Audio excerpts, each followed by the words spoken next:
I'm sorry, I can't hear your voice.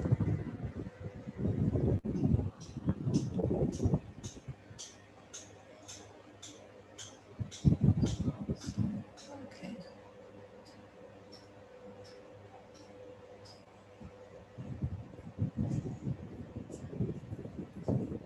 Thank you, Vin. I really appreciate it. Hello. I hope you guys can hear me loud and clear. Hello, everyone. My name is Shan. I am the Principal Security Advisor with FI Labs, and today we'll be covering a topic. Hey,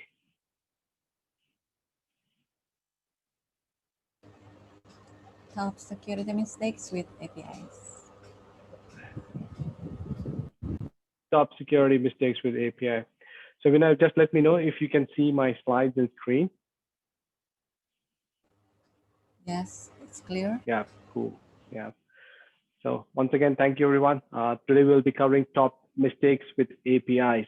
So this is basically a collection of research that we did.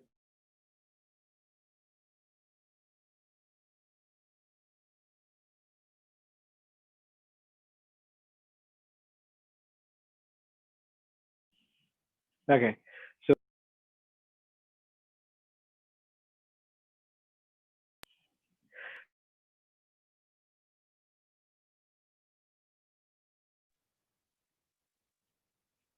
so I think we are having some problem with the mute button. Okay, now it's better.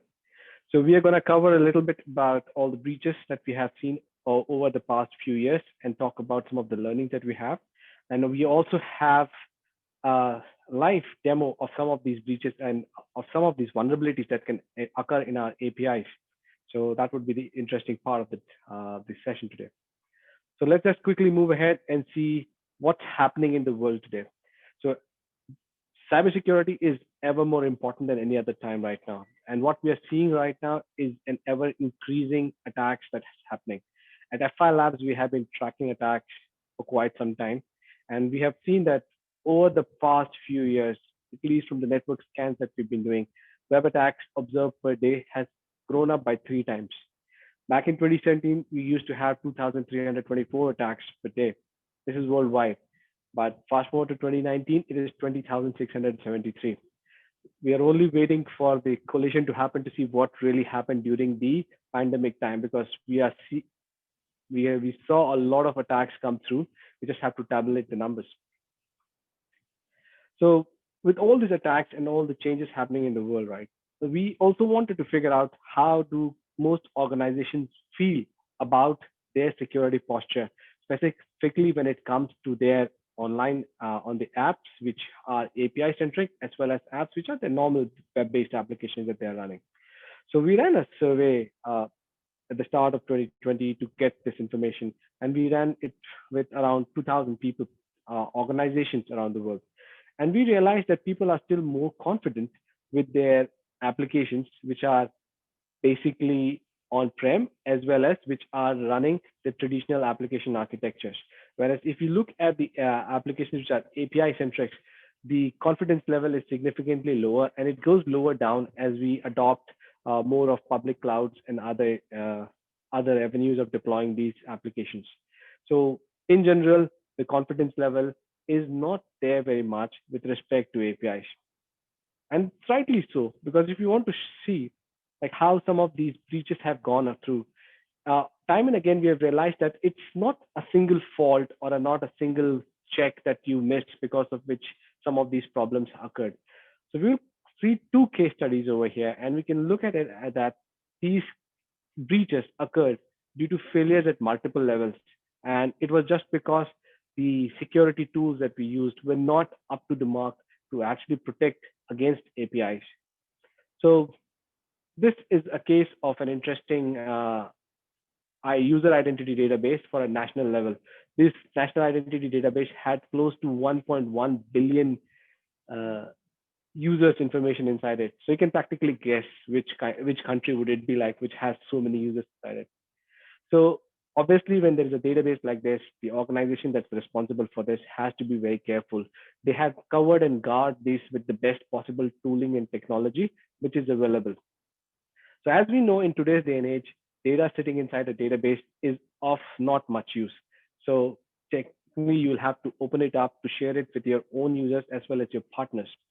So in this case, this national identity database is actually very cool because you can use it for multiple services like doing KYC for your banks, or if you want to sign up for a new gas account or a new electricity account, or you want to get a new telephone number.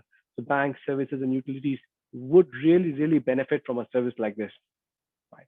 So, and rightly so, to get this working, these organizations or these third parties need to create a relationship within this national identity database, and there has to be a certain trust created. The trust is either created by having secure API communications, by saying to mutual TLS authentication on either sides, as well as have certain IP range bounds, etc., from which these services can be accessed.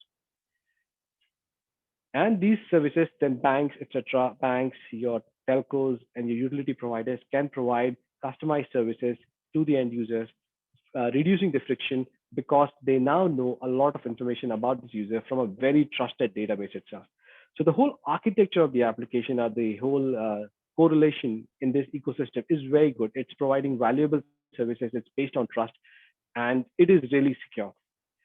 What we see in this particular case, right, the users that you talk about is not the only genuine users that are there coming in. We also saw the bad hackers, and in this particular case, white hat hackers who wanted to find vulnerability came into picture, and they decided, okay, very good ecosystem, good solid database, which is basically very it holds a lot of monetary value if somebody gets hold of it. So they tried to do the first thing. Okay, I know the API endpoints by decompiling some of this application. Let me just go ahead and get this data from the database. So as we talked about it, saying that the provider for this database has spared no expense. They have the best solution in place, and they thwarted these direct application requests coming in. So it basically put off the security researcher and said, okay, it's blocked, but this is not the only way to get inside the system. So what they did next was they went in through a utilities company. So in this particular case, there was utilities which was providing gas connections to the houses. So they went into this utilities database saying that, okay, I need to get this particular identity database and pull it out. So utilities APIs had some vulnerabilities which allowed this guy to get into this application, and from there, eventually download the entire database which was over here. So now if you look at this particular scenario, the first party or the party which was the actual owner of the data or which was actually providing the value added services was not vulnerable. It did everything it could to protect itself. But on the other hand side, it did open trusted partners over here. And the partners were also not saying too vulnerable, but they left some gaps aside. In this particular case, yes, the utilities company did authenticate it to the national identity database.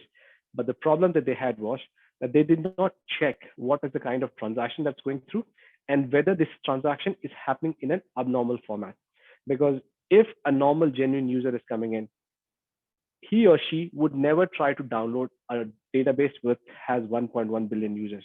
This is definitely a malicious intent and it should have been stopped. Right.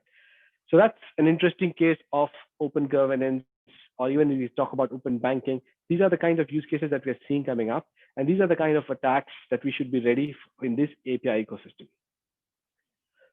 The other use case that I have is another very interesting organization. This comes from Hong Kong. And we over there, we had users who were trying to use a mobile application. So for genuine reasons, we are not trying to share the name of which vendors and which organizations were involved inside this. But this, just think of it as like is an app which helps you say what your wait time is like when you're waiting for a bus, what should be my best possible route, how can I combine my bus and the train routes, and what's the best way to reach a specific location. So this app was really, really helping find users do a lot of stuff. So this app was managed by the transportation company itself, and it was really happy because it served its users well, and the users were on the platform, which allowed the app to promote its value-added services as well. So there was revenue that was involved in as well.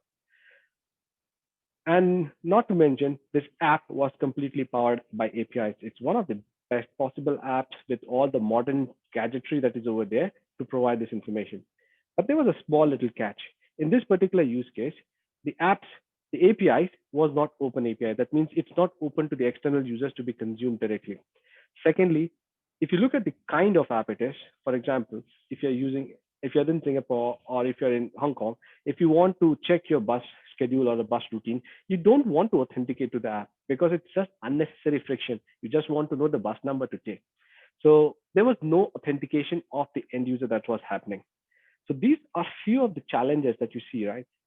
If I go ahead and add an OAuth-based authentication or JOT-based or any other kind of authentication, it's going to slow down the way in which people adopt this app and are using this app.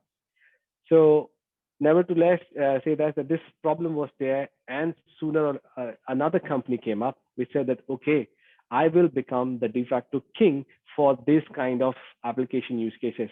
I am not only going to get you the information about bus, but I'm going to be a super app wherein you can call your Uber or your walking or your ride share, bike share. It tried to combine all this information in one powerful app. Now, the thing that was happening over here is that this app did not have access to the actual data that these bus services provided, and they were not getting a relationship with the transportation company to get this information. So what happened was they used the API to scrape all the data and real time to get this job done. And with the kind of functionalities and features they provided, eventually what happened was the user it tried to lure significant amount of users to this particular platform, and the original app, which was actually generating revenue for the organization, which was actually serving a lot of other purposes for the organizations to get transportations and feedback as well, was not being used. So now the organization that was running this motor bus company was maintaining servers because these guys were not slow. They were pulling and running a lot of scraping data on the website itself, on the API itself. So they had to maintain a good amount of infrastructure to support somebody else's business, and it was not directly serving theirs. So this is another use case or case study that you can think of in which people really, really compromise the other people's app and they use their APIs in the way it was not exactly meant for. So with the two use cases or case studies aside, I would like to share a little bit of uh, graphical and numeric findings on the API attacks that we studied. So the last two API attacks that I showed were not, one of them was not publicly disclosed and one of them was, but the next set of few API attacks that we're going to talk about are all publicly disclosed. And we are looking at what are the key problems that these attacks have launched. So we studied close to 100 plus application breaches in this year itself, which is in 2020, all related to APIs. And we tried to find and analyze how is the best way to categorize these application attacks that are going on. So one of the most interesting aspects that we thought would be helpful and the way it works would be the OWASP API Top 10, which was launched in 2019. So OWASP API Top 10 in 2019 really gave us a very good and interesting way of looking into this API attack vectors itself. So if you look at the way API 1 to API 10 are categorized, there are things like broken object level authorization or broken authentication. So if object level authorization we're talking about, if you look at things like REST APIs, where you pull down a particular object, if you simply switch from one object to another object and you're able to pull down without any authorization check, that is bad. We'll show you that in the live demo as well. Broken authentication. One of the most interesting things that we found out in these set of breaches was most cases, a lot of times people build APIs considering that these are internal APIs and they might not require any specific checks or balances for validation itself. That approach has seemed to be failing because we saw that bad guys actually managed to compromise your internal network and they use these APIs to really, really pull down a lot of the credentials that are there. So another few aspects would be of excessive data exposure, the fact that a lot of time people just send a lot of data which is not mandatory or not required. But then there are the way they control this kind of stuff is by controlling it on the UI. That means they don't display all the data on the UI. But the thing with an API like REST is everything comes down to the browser. And if somebody is skilled enough, they can open up and see what's the response like and look beyond what is shown in the UI. Lack in resource and rate limiting is very critical. Because of APIs, you have a lot of extra footprints on the web that is available. And if you are really not ascertaining whether this is a genuine request by looking at the number of transactions that the user is making, it might cause to bring down the system. So similarly, we have another ones like mass assignment, security misconfiguration, and improper access management. So these might not look completely new because in some way or form factor, we have seen these kind of vulnerabilities happening to our traditional applications or applications which are normal web-based, not API centric. So interestingly, if we try to mark all the 100 plus breaches that we saw and see which of these attacks were actually more prominent, this is what came up when we looked at the chart, right? Close to 20% of the attacks, right, that we were looking at were related to broken authentication. There was broken authorization and broken function level authorization. So if you look at the top three, it is basically telling us that authentication and authorization happens to be the most critical issue for APIs in today's day and age. We also saw some attacks, specifically the one that we shared earlier in the case study section, which were related to lack of resource and rate limits. Security misconfiguration was one another big aspect of API breaches.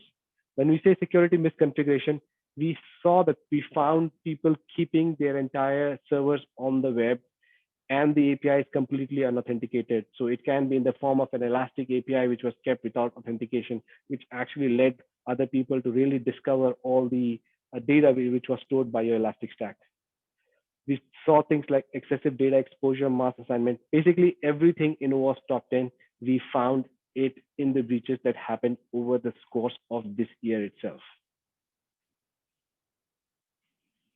So let's take a quick move and look at the one of the prime factors that we wanted to talk about. So we have been seeing authentication and authorization as one of the key major issue that we saw, right? So I would like to spend some time and look into some of these aspects of authentication and authorization and how or what you can do to fix some of these issues. So let's look at the first and foremost one, which is unauthenticated access. So we saw like a major banks had their internal APIs left completely unprotected without even a basic authentication in place. And these APIs were compromised just because somebody can manage to get hold of an internal server or with the help of an insider with which they were able to scrape and pull all the data out. Right. Another interesting aspect would be there are people who have been using API keys. So API keys, I don't say they are really bad. They serve a specific purpose and they have a specific use case when you're trying to use them for authentication. But the problem with API keys is that they are really static in nature. And there is, in most cases, uh, rotation of the API keys or revocation of the API keys becomes a problem if you're having more than one partner or you're generating a similar API key for multiple devices because it takes out all the devices the moment you revoke the key. So API keys without rotation has been seen as a significant problem, and we have seen a major vendor, security vendor, fall prey to an API key attack without rotation. The other few interesting aspects of would be like usage of weak tokens. So one of the most commonly used tokens in today's day and age is JSON web tokens for API authentication. And interestingly, we have seen cybersecurity vendors who are providing authentication services fallen prey to this. So things as simple as if you look at JSON Web Token, we will go through this in detail as well. Things as simple as saying that there is encryption and there is signature. If you're not enforcing signature, what happens? So people have managed to figure out a way to bypass some of the signature and get through with the JOT token itself. We also saw OAuth implementation challenges because a lot of times we figured out users or organizations implemented OAuth personally for their specific use case, but were not able to keep in time with the vulnerabilities that were disclosed. And since it was a custom developed effort, people were able to bypass this. Another important aspect was guessing of endpoints. While this might directly not relate to authentication and authorization service mesh, but there is a significant threat vector over here. Because in most cases, if you look at how REST APIs are designed, it will be like HTTPS server name, object name, slash list, slash the action. In most cases, APIs are designed like this. What happens with this is because of this guessable endpoint, right? If your authentication and authorizations are not specified properly, a malicious user can actually guess admin endpoints, and then you make use of a secondary factor saying that okay, it's with a API key without rotation or it's a weak token, and they will be able to bypass this.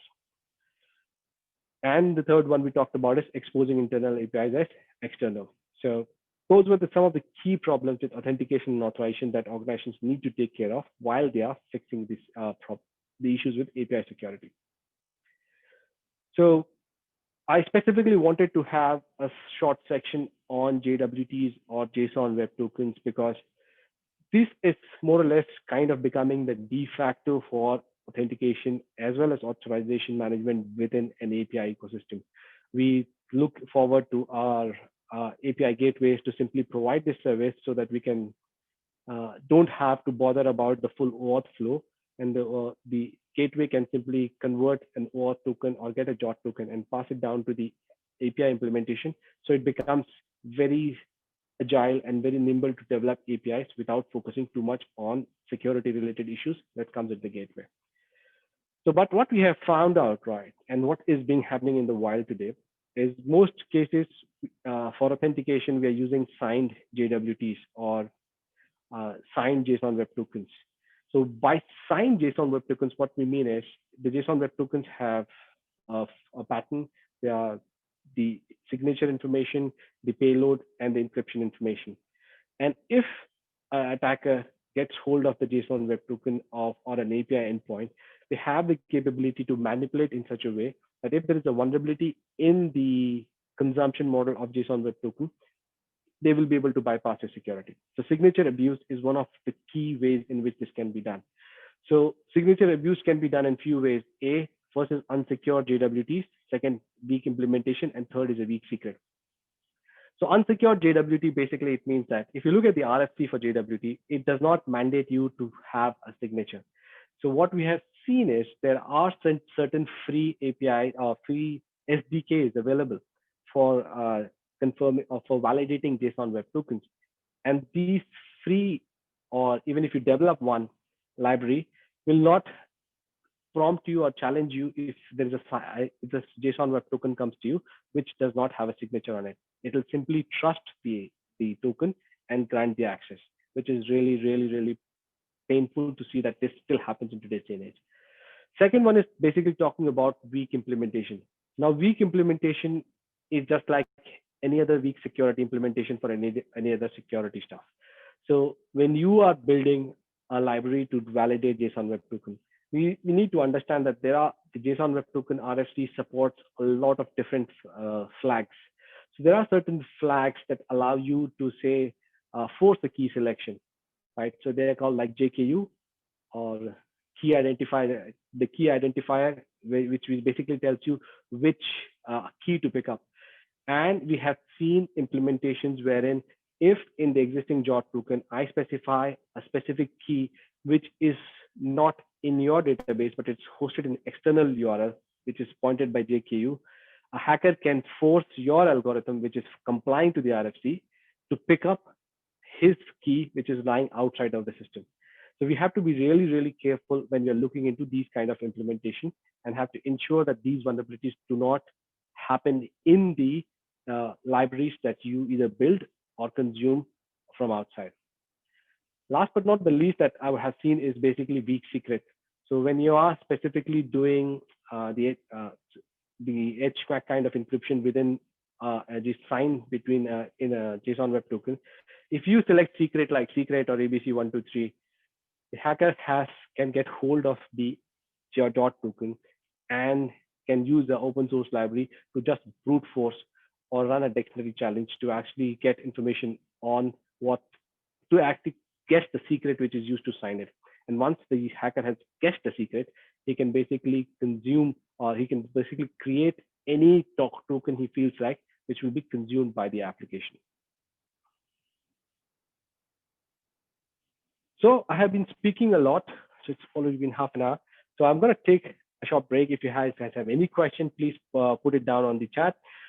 On the other hand, what I'm going to do is now I'm going to launch up my demo pod, wherein we are going to see some of these attack vectors that can happen, and you can see how these kind of attacks can progress, and how external hacker who has access to your website is able to guess some of these things and is willing to crack open into your system. So let's take a quick look at the kind of test that we will be checking. We will be looking at things as identifying static keys, or how to identify a static key that's being brought in.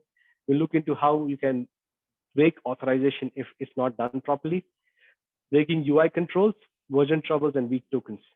So let's switch to my demo pod.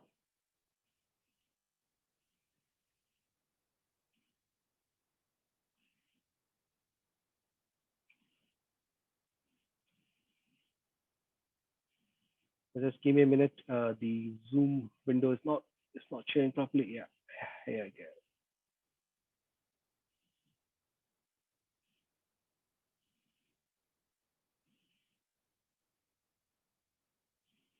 Yeah.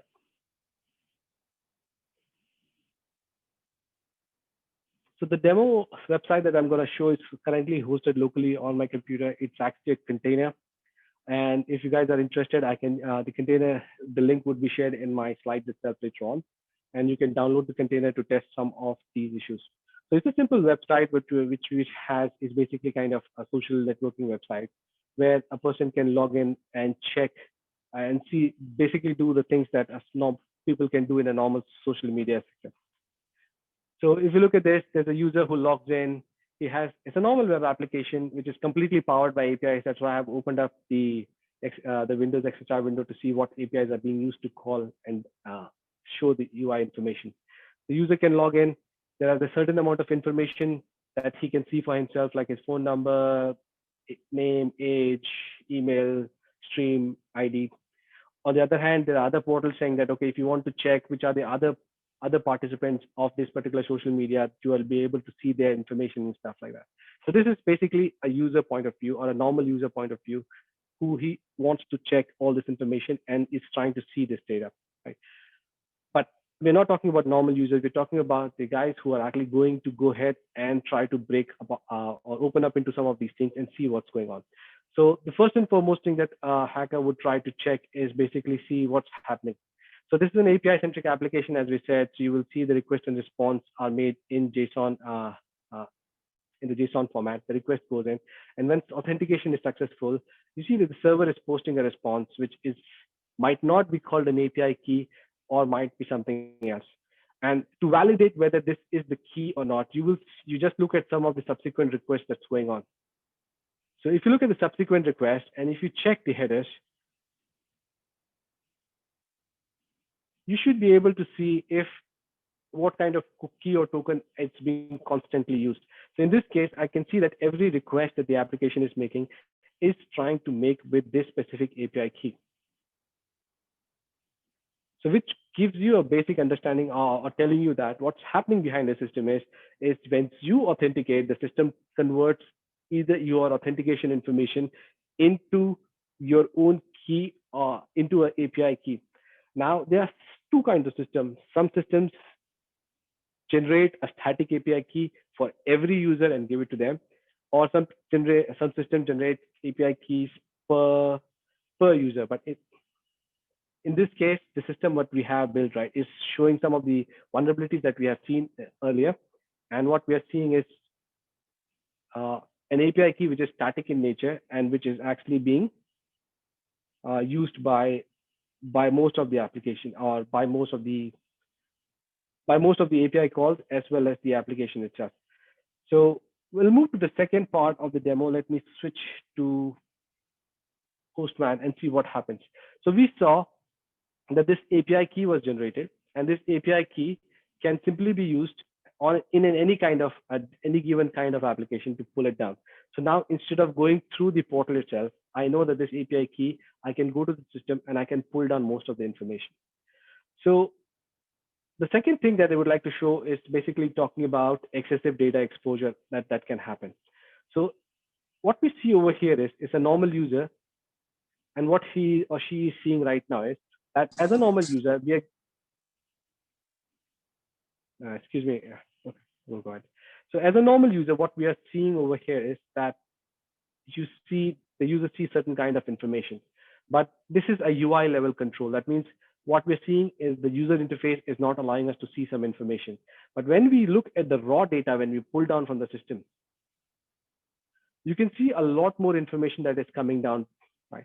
So this is the textbook use case of what we're saying of excessive data exposure, because now we will see additional information like what's the stream, what is the secret score for every feature that if every user that is over there. So when a user profile is built, typically when you do a REST call, we try to get the object by itself. In the object, there might be certain data that you don't want to show it to the user directly. You're keeping it for an internal scoring purposes. So those data should not come down to the user side, because it can then the user can, or the malicious user can create counter activity for your website itself. So that happens for one particular user. But what if I want to say that, okay, I have this information, I need to get an information for any other user who's over here. So this is where broken object level broken authorization comes into place. And if you look at this particular URL that we have been using for all of these things, it simply tells you that these are the standard ways in which most REST APIs are coded. So you can see you're trying to pull self details, and that the username is actually, or the user ID is actually an input for this particular stuff. So if I want to get hold of this particular information, the first thing that I would like to do is I will just try to switch the user ID, and I will use my own API key. And trust me, we found production use cases where this attack was possible, because the authorization was completely governed on the UI space. And if we bypassed it, went directly to the system and provided the same information, even though technically speaking, you are not allowed to pull a personal information from any other user, you will be able to pull down the user just because a static API key was used and it was used across the application. And this kind of vulnerabilities are mostly associated with mobile phones or mobile applications, wherein you get a username and password to access the mobile application. And beyond that, the mobile application is using either a hard-coded key or a static key that for all the transactions. We have seen a steady progress where people are moving away from the system and they are moving into applications usage of things like auth, but these applications still exist. Moving back to the demo, we want to see a little bit about version troubles as well. And this is a specific use case that we have seen that has happened a few number of times, not only to smaller organizations, but big organizations like Google and Facebook, wherein there were old versions of APIs which were not basically in use, or but they were not decommissioned. They were still on the server. Anything that it took was a bad guy to actually guess some of these endpoints. So in this specific use case, we have one example over here. So if you look at a specific UI, like, okay, I want to add credit. So it's basically telling you don't have a credit card information set up with us, go contact the administrator. But if I try to look at this particular URL, I can specifically see that in most cases, the versions of API are managed by adding a URL, a unique URL ID in front of it. So I made it a little bit more simpler just for the understanding purpose, because it's just showing you that you're going to Witcher add credit version 3. This basically tells you that there is a version 1 and a version 2 that existed in a certain point of time. So as a hacker, I would simply just go and try to access, say, the first one and see what happens. So, okay, version 2 does not exist. It was taken out. Then we can simply go ahead and try the one. And this is how we realize, okay, once we move, we go through, iterate to some of these functions, we will be able to find some of these API versions that were decommissioned or not in use, but on the server side, they still exist. So these vulnerabilities still happen and still mar the API ecosystem. The third and the last most one that we want to talk about was specifically was related to, wait, just give me a second.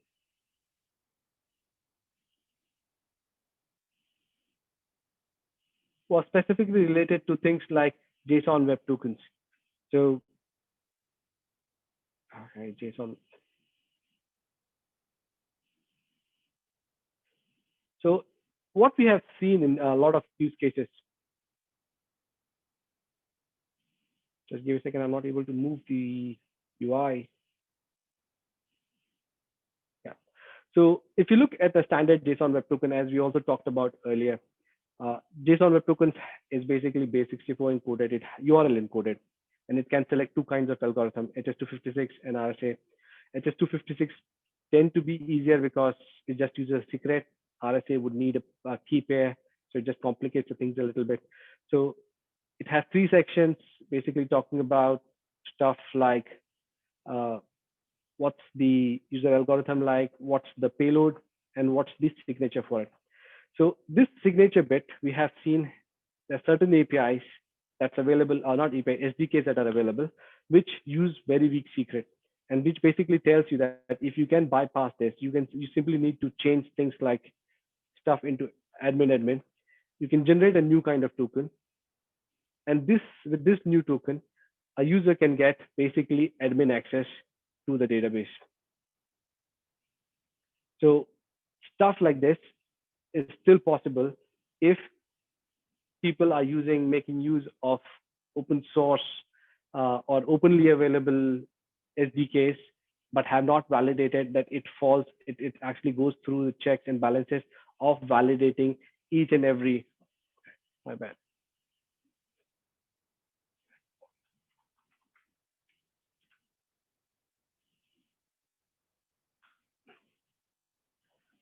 Yeah.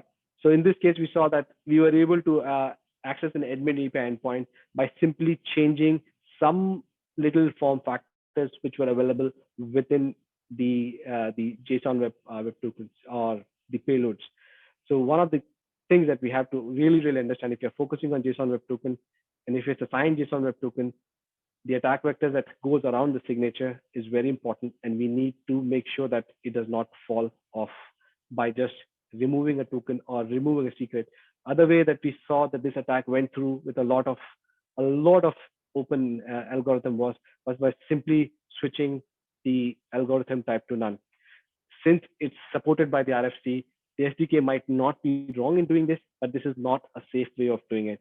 So if your SDK, if the SDK for JOT accepts a none algorithm, it's going to create a lot of problems. Moving back to the slides, I would like to just close with one particular aspect of it. I would like to talk a little bit about the remediation portion, and these are some of the important things that we need to focus on. We have to definitely ensure that either internal or external, the APIs have the necessary authentication and authorization in place. Like in the case of the transportation company, if you cannot enforce user to authenticate, at least have some kind of device identification that is friction free, but it still serves as a purpose of you understanding that you are serving the right user and not anybody else is consuming your data. Important aspect is to validate the payloads. When we say validate payloads, most cases when we have things like our web application firewalls or other things, they're looking at standard HTML payload. The modern applications are all using JSON or even XML, JSON more towards, and maybe in future will be things on gRPC as well as GraphQL. These security solutions should be in line to actually validate these newer kinds of payload to handle it. There has to be a necessary rate limit that has to be enforced. So rate limits can be of two types. Rate limits can be on the security front. When I say security front, it basically means that you are not allowing bad people to come inside your system, and you are not allowing somebody to just bombard your system. Then there is rate limiting that also happens at business level, specifically with the use case that we covered in case study one, wherein the national identity database is consumed by banks, it's consumed by utilities, it's consumed by service providers. You cannot let one service provider or one organization which is malforming or misbehaving to actually create problems for all the other service providers. So business level rate limits based upon the partner, you identify the partner, and then you ensure that they can only go to a certain extent. Beyond that, they will be clipped off. Version control needs to be done in a proper way. I'm very sure one of the key benefits of APIs is the ability to allow people to write modular applications so that they can easily, quickly change and move ahead and have good functionalities. But if it's in an ecosystem, you have a lot of partners. You cannot simply just say, this is the new API, everyone start using it. You will have to take your partners along. And when you're taking the partners along, version controls become very important. Have a visibility into the versions of API that are being used. And if an API version is not being used, have a clear plan of decommissioning the API. Don't just forget it because it's not in use. Another aspect is look out for confidential information that's flowing through your API channels.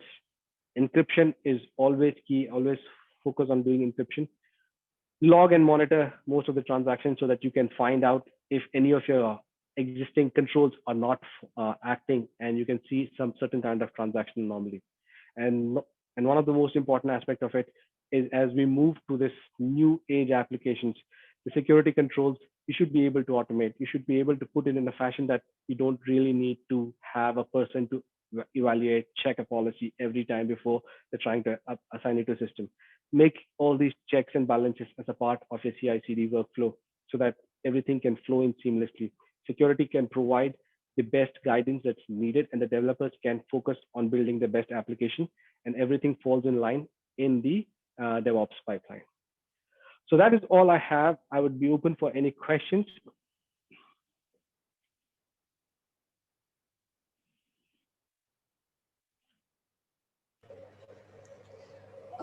For the participants, please feel free to ask to Mr. Sandbecker.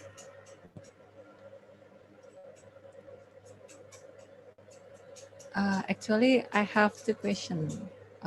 Sorry. May Yes, I please. may I ask to Yeah, you? go ahead, please. Definitely. Okay. The first one, what is the best period of time to change our API key? And the second So, one is how to prevent the authentication key to be stolen. We know that nowadays there are a lot of malwares and reverse engineering, which can act like somebody or some site. So we can easily give our authentication to them. Yeah, okay. that's all. Thank So, you. so that's interesting, and it's a valid question because we have been seeing similar questions coming up. Because, as I said, a lot of people say API keys, go OAuth, go OAuth. There are certain use cases where you do not usually want to go full OAuth, and there you want to use an API key. So, based upon the use case that you have, like whether what kind of application it is, what's the kind of data that you're exposing, and what's the criticality of the information, you will have to select a policy that works best for your application. We have seen people switching API keys within 3 months and 6 months, etc. But it also depends upon the kind of application that you're using, because there are certain times if an API, you know that an API key has been exposed, you cannot wait for 3 months to tell your partners to change it. It will happen immediately then and there itself. Also, another aspect of it would be, if it's a partner ecosystem, do not use similar API keys. Generate separate API keys for individual partners so that exposure on one partner does not compromise all the other people. So those are some of the key aspects of it. And when it comes to mobile applications where the application as well as the API gateway, everything is under your control, then you can enforce a more regular and a more periodic change that can be actually a part of your deployment lifecycle itself. So there is no one bulletproof answer to this. It all depends upon the applications, the criticality, and how is being used, and what your partner ecosystem looks like. So that's the first part of your question. So I hope that answers that. This I forgot the second part. The second question was related to what's the best way that you don't let the API keys get stolen, right? So if it's an end user application, what we would typically try to say is that don't give a static key. Maybe generate one for a per session and then let go. These kind of things can easily be performed, because if you're having an API gateway, you can still have 2 tiers of keys or 2 tiers of tokens. If it's an end user based application, I would always suggest that we should move from API static API keys to more OAuth token kind of mechanism. And if your API ecosystem is not ready for the modification, then it can have two different kinds of authentication. The user can authenticate to the gateway using OAuth token or a JOT token, and the key can be used there and there afterwards. But we have to understand, as long as these keys end up in user browser or in the mobile app, it's not a secret anymore. It can be stolen. So you don't even need a malware to do that. A user who's just inspecting the traffic on the browser itself, where everything is decrypted and not on SSL, a user will be able to see it. I hope that answers your question, Meena. Yeah, that's all clear. Um, so how about the idea to change our API key automatically? Is that good for this application, or that can So, if, be? as I said, if you're using an API key, if you want to automatically change it, it all depends upon the partners. If you have to distribute the API key to the partner, and the partner cannot follow your automation workflow, that means you have changed the key, but the partner's application has not accepted the new key. The application will break. So technically, yes, it is possible. You can definitely do it, but you need to look at the applications that are consuming it with the key and the partner that are consuming it with the key. And if they can follow your flow, yes, you can definitely do it. Okay, great. That's awesome. Can I have a So questions? yes, you can please. Uh, I'm curious about the authorization and the token authorization in this case.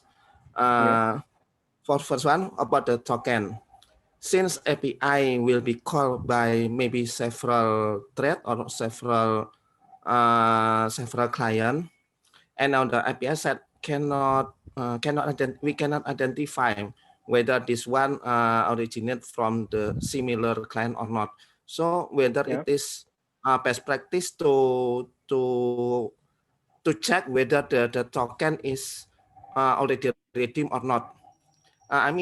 Suppose that in every call to API, should we always create a new token to call to API, or could we just use the same token? Suppose that we have the application that may require to call API several times.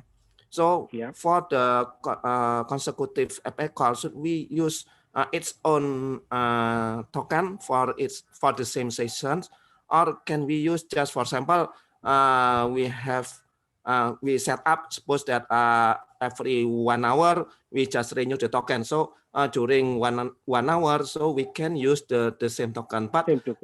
the downside that the API cannot identify whether this one is originating the same client or not. I don't know. Is there any Yeah, way to do that? The first one is about the token. The second one is about the authorization. Still in the similar case, that in my case that sometimes we have scanner that we must call the similar or maybe several API to do certain business logic, for example. So in that scenario, about the API, is it mandatory for the API to do authorization for every call to yeah, to its method, or just one authorization for similar session enough, and will be like a case that we can re-authorize, for example, in another 1 hour or 2 hours. So which one is the best practice? Because if we authorize for every hit to API, so the API will be very busy if the client is yeah, too much and there are thousands of connection, and the API suppose that just would like to do simple thing maybe, but to hit and to adopt API, it will call another API or another maybe out and etc. And to the database for authorization, it will busy just for authorization, not for the API itself. So what is the best yeah, practice here? yeah. Two So that's a questions here. very, very cool question, and it's very good. as well. You just mentioned a part of the answer in your question itself. So the first part of the question that you say that how frequently should we change token, and what should be the and how do you validate it? So you answered it yourself in the part when you say that I use OAuth. So if you are using OAuth itself, you will be able to solve this problem with the use of two kinds of tokens. So if you're using a standard typical OAuth flow, it generates two kinds of tokens. One is access token, one is refresh token. So you can use access token, and you can give an access token lifetime of 5 or 10 minutes. So that means that for next 5-10 minutes, whenever you make a request, use access token is valid, and it will be it will not be challenged again. In most cases, people use JSON Web Token or JOTs as a bearer in OAuth. So it's the access token. So that means your API can self-validate it. So another aspect of it is usually you don't put these checks within the API itself. You put it on an API gateway. So the API gateway will validate it, and it will not have to make a callback to the actual authorization points. And after the 5 minutes of these tokens are over, your refresh tokens comes into play. And the reference tokens, the access token has expired. The refresh token will go back to the authorization server again and check, this guy created a session with you. Should I get a new access token for him? So the authorization server will say, okay, there is nobody has tried to revoke this token. So it will issue a new access token for you, and you will be able to use the same access token. So that's how OAuth functions. And with this access token and refresh token mechanism, you will be able to securely open your APIs, and you will also be able to limit the amount of time the gateway is working on to actually do the to and fro for validating the access. The second part of it, you say that you don't want to build the entire OAuth flow inside your API, which is correct. The authorization should typically happen on the API gateway, where it is tuned to do these kind of activities. It gets the OAuth token, it gets the scopes and claims within the OAuth token. Using the scopes and claim, you will be able to validate saying that which API this particular token can grant access to you. So that's how I will typically try to address this problem with a gateway and the use of OAuth. The other important aspect is to say that you want to reduce the time that it takes. So in OAuth itself, there are two kinds of tokens, like opaque token and JOT tokens.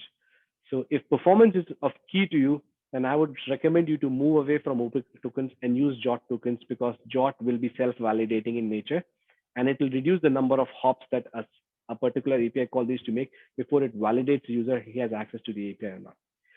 So it's a very long answer. It has a lot of complications inside it. Uh, I hope this answers it. If not, then we can take it on the chat on the side as well. Just being mindful of the time.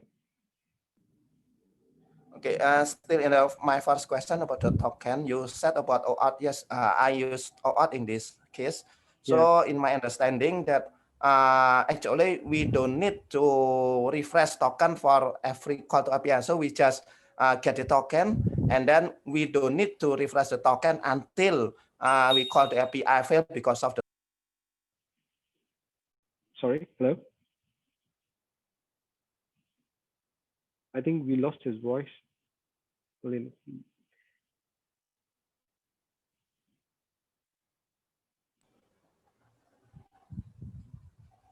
Sorry, sir. I lost you. I think you went on mute. Oh, sorry.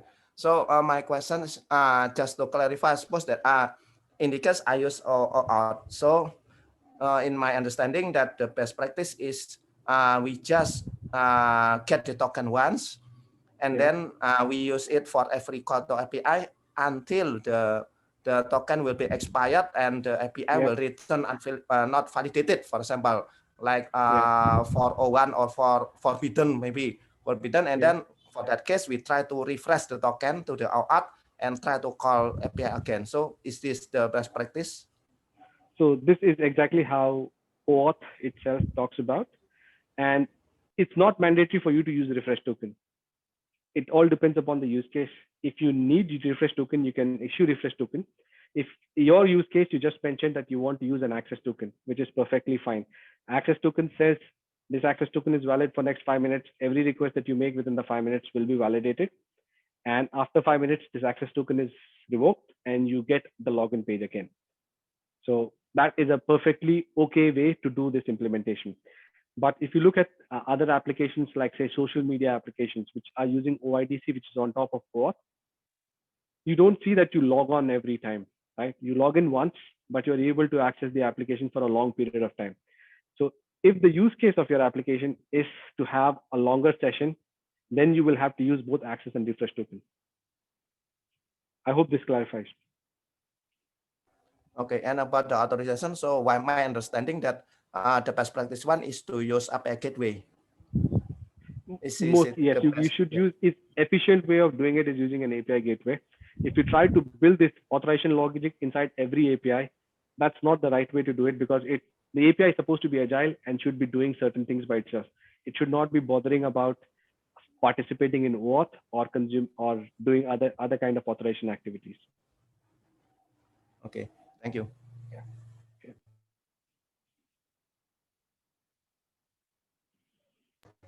So Vina, that should be all from my side. Yes, I Okay. think it's okay enough. Is there any participants who wants to ask a question to Mr. Sun? We are only have a minute left. So, Mr. Sun, can you share a presentation or a slide about yourself where we can reach you? I can. I'm sorry, I did not add it into the slide. I would send it to you by the about in 5 minutes time. Or Okay, exactly. or you can talk in here about your Twitter account or maybe a Facebook account. Yeah, just doing it right now. Thank you.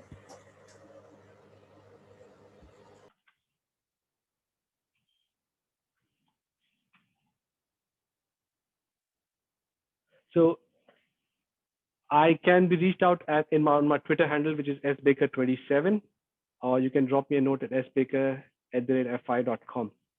I frequently blog at LinkedIn. So later on, I can share, when I share the deck, I will share that information as well in this as well, in the slide as well.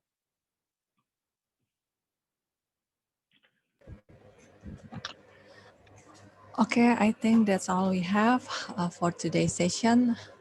This is already 12 p.m. Sorry, 12 a.m. in here.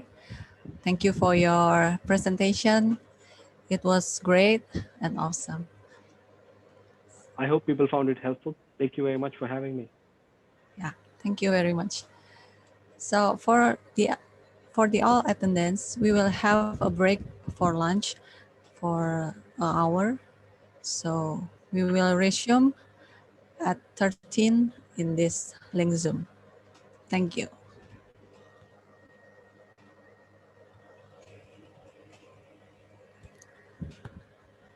Thank you for joining us. See you soon.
Halo, Mr. Laksana Dube, could you starting the Miss Pina, could you start the Laksana Dube session now? Okay, okay, sure. Thank you, thank you.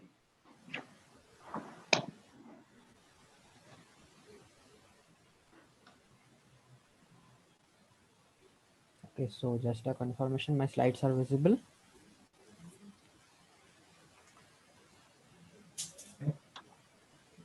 Are my slides visible? Hello. Um, no, no, no, no. Yes, yes. We see your screen Yes. sharing. Yes. Okay, okay, okay. Let's start. Okay, so welcome to my talk on hunting malwares using Yara. Okay, so first of all, actually, I would like to thank you all for attending my talk. So so in this computer era, adversaries like malwares are getting more persistent day by day, and they are good in uh, staying below the radar. So these adversaries are very important. So it's very important to detect all these adversaries. So in this talk, we will be looking towards how can we utilize Yara for detecting these kinds of advanced adversaries like malwares. So who am I? I'm myself Laksh, and I am an undergrad student deeply interested in malware analysis, memory forensic, and threat intel. And I am also one of a chapter lead for OVAS Bhopal, OVAS chapter in India. So agenda for today. So in this talk, we will be looking at how can we utilize Yara for hunting malwares. We will be looking towards creating our own rules and art of building some resilient rules, and we will move forwards with some demonstration and work with some live malware samples. And then we will conclude with some final thoughts. So little about Yara. Yara is a pattern matching tool for malware researchers and mostly used in malware detection. Efek jadi And langsung langsung uh, langsung is there something? Okay. So Yara is a pattern matching tool for malware researchers and mostly used in malware detection. It's a rule-based approach for creating descriptions of malware families. It's a open source tool, and you can use it. It's a very efficient tool for all this malware related stuff. And the purpose of Yara. So the main purpose of Yara is for categorizing malwares on the basis of malware families and variants. Other than this, Yara can be utilized in tracking malware campaigns or the APT campaigns on the basis of strings, opcode bits, and many other things like C2 server and URLs and many other things also. And only not limited to this, Yara can also be utilized in creating your own antivirus. And Yara is also used in memory forensic and incident response. So why Yara? So before Yara, it was very difficult for researchers to hunt and classify malwares on the basis of malware families, and as they have to work with large volume of malware samples, it was also difficult for them to classify them. And as Yara can be used in detecting many malwares on the basis of their variants, like the generations of malware, so it become very efficient for them to using Yara for this process. And as Yara rules are completely based on strings and hexadecimal values, it becomes very easy for the developers to create this kind of detecting efficient rule. So uh, what all we need to create an Yara rule? So Yara rule can be created using URLs, IP addresses, file names, file hashes, and email addresses and other strings which we will be looking in the binaries in few moments. So this is what a Yara rule looks like.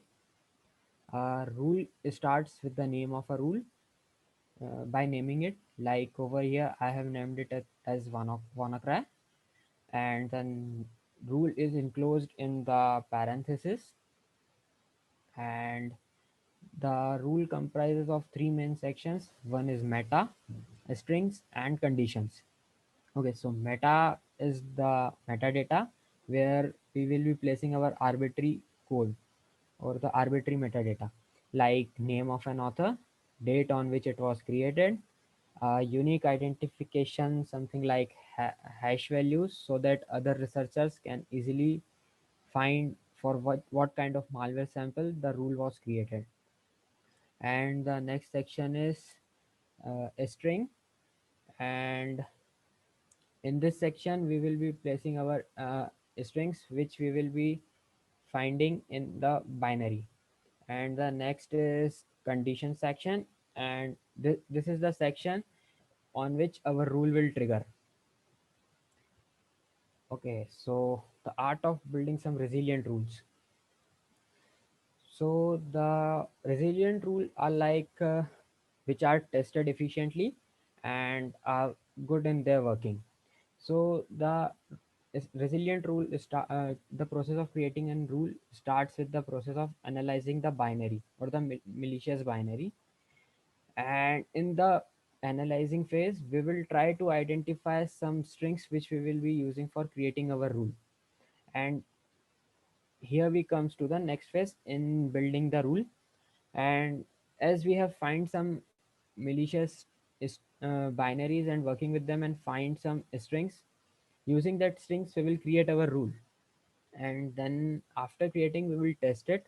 So the testing revolves around over here, like I have created a malware database, a small database which comprises of around 260 binaries.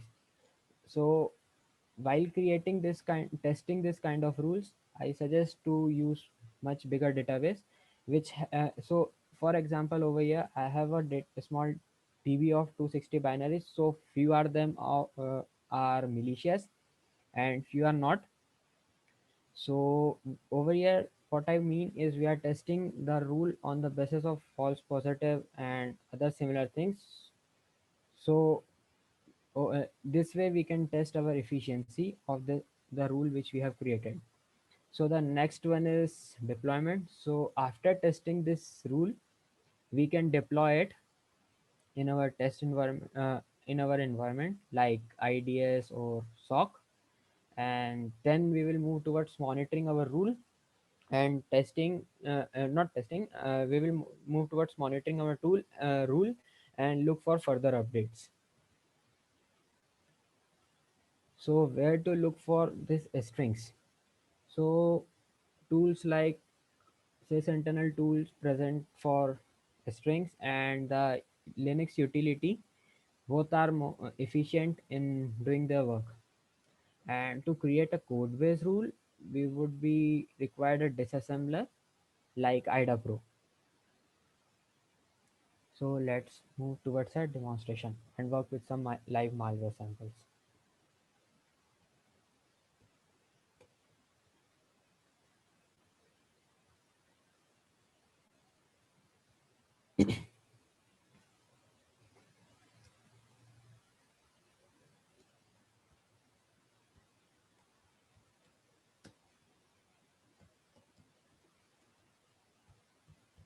Okay, so while creating Yara rule, few things to keep in mind.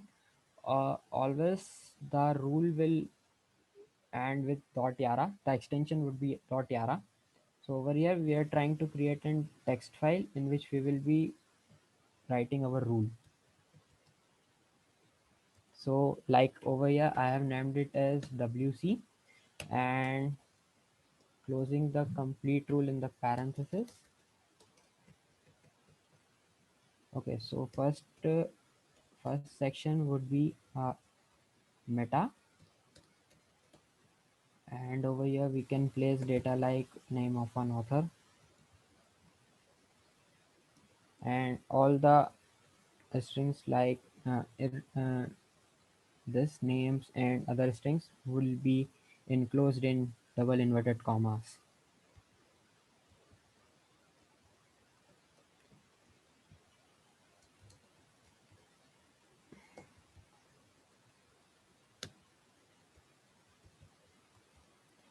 Okay. So the next section is,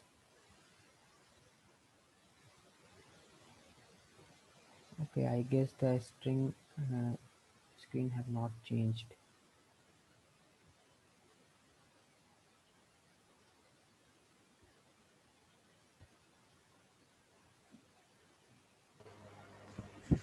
Can you press enter? Yeah, yeah.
Yes, yes.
Let's look for a few more strings. And okay, over here we got few. So this is name of an directory I guess. So yeah, we can use it.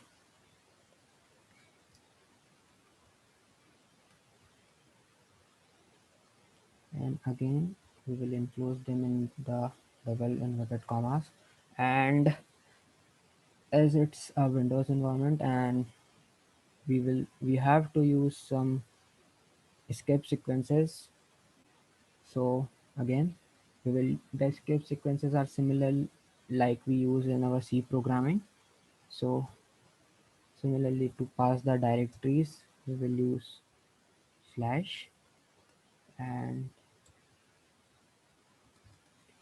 we have other few strings like again a binary. So just copy it over there,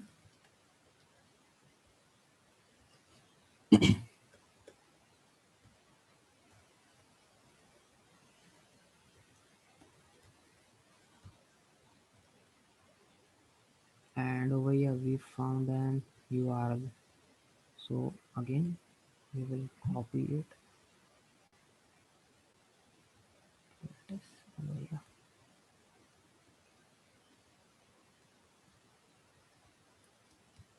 Okay, so I guess we should look for something different. Okay, so the Linux utility present supports some in various encoding levels like over here. So it's good to look for other encodings too. There are high chances that some unique strings can be found over there. So over here, like see, there is an IP address. So again, we can use it.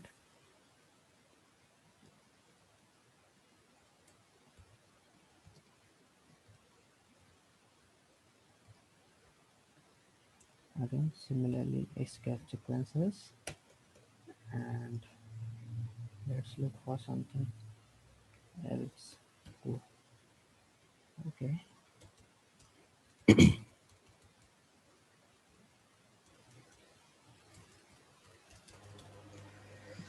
So what Again, is we happening?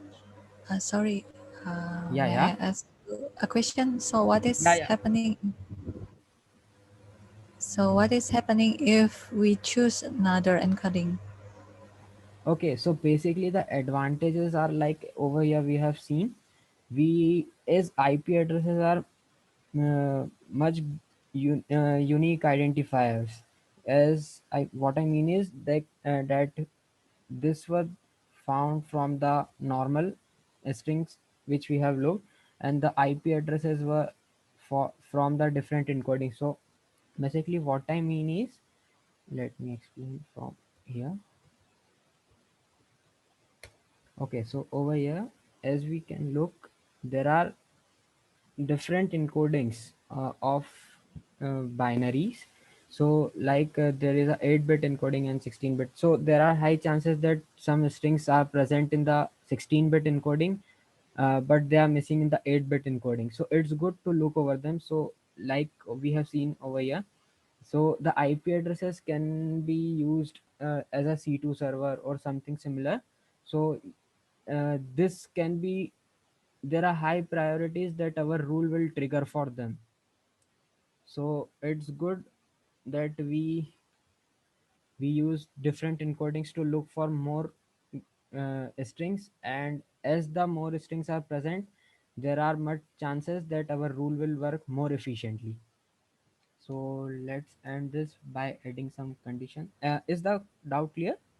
Yeah, it's all clear. Thank you. Okay, sure.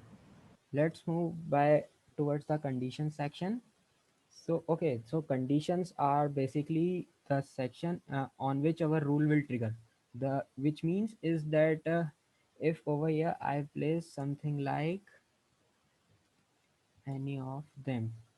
So what does this mean is, if this rule is compiled over a system, and if it manages to find any of this string placed in the rule, which are the 7 strings, if any of a single string is also present, the rule will trigger. Okay, so let's try to understand it more clearly by compiling it.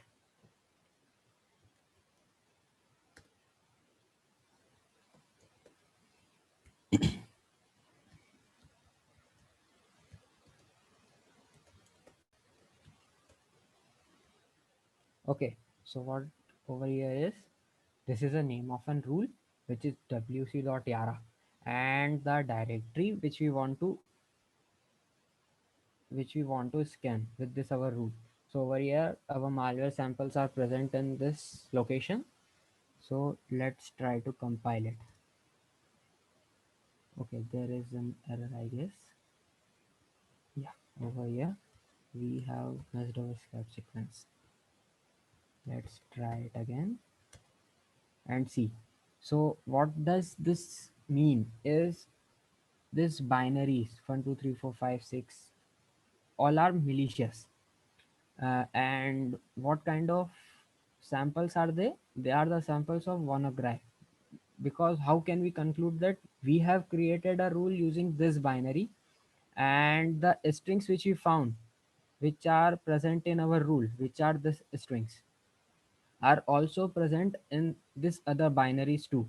So which states that the other binaries are also the samples, or the belongs to the malware families of the WannaCry ransomware. Okay, so let's move to the different scenario.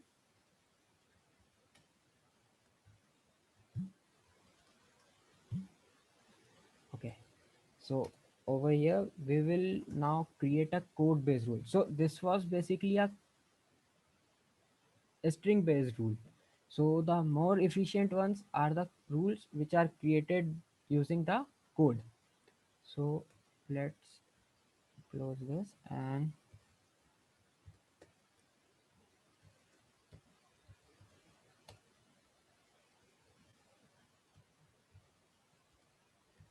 so now we will try to create a rule based on code.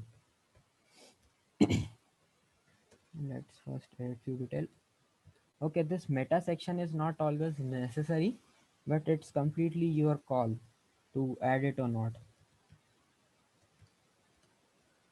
Again, we will name all the things.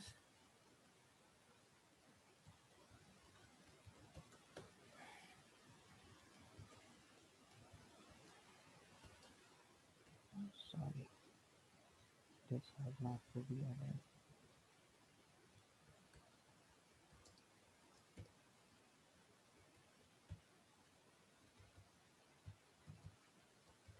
Okay, again we will move towards the string.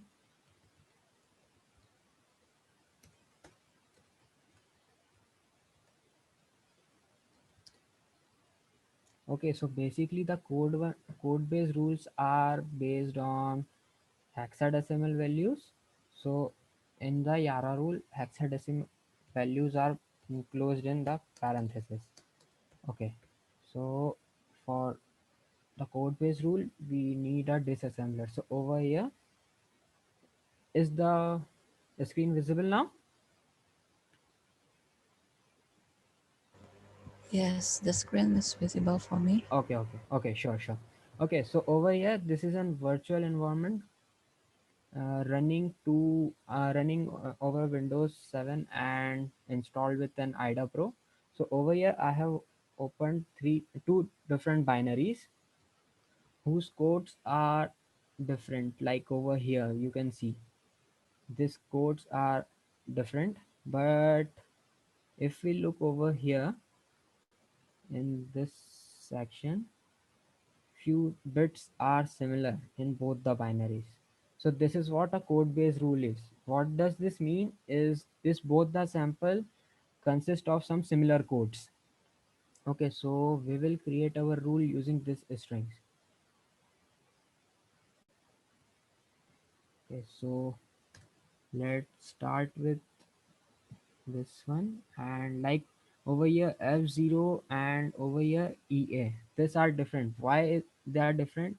Because over here the register values are also different. So this is what the these are different because due to compilers and the environment on which the binaries were compiled. So we will wildcard this. Wildcard means we will question mark them just like this, and it will match, the rule will match for anything which it founds. Like if it founds 0f, the rule will trigger. If it founds EA over here, it will trigger, or anything aside from them like FC or anything else. So it will work fine for us. So the next is C1. That.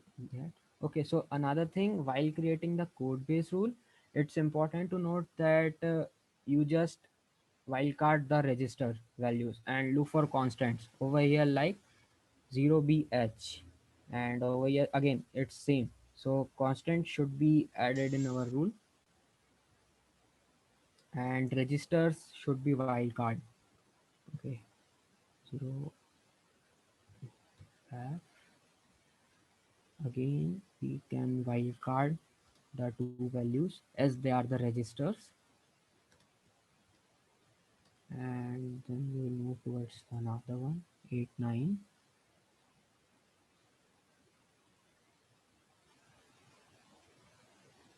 and CR.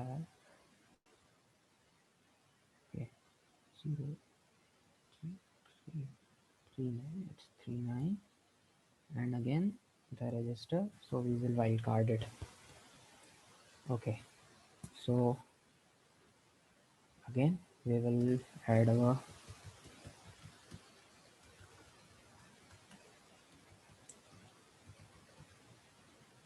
condition, and as there is only a single string, so we can directly add, let me close the symbol.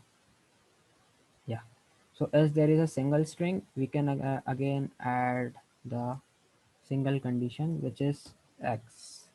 So what does this mean is if the rule finds this string, it will trigger.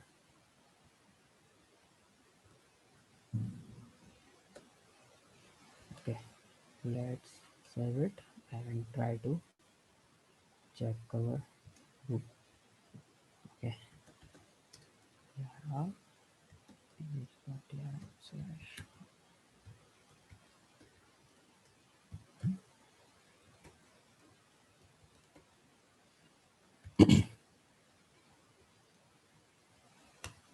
And see, it works completely fine. So over here what the rule have done is it have triggered for all the three binaries. So this is what the efficiency of Yara rules are. It supports both text and code based rule. So now let's test this rule in our small database which we have created. of which is 265.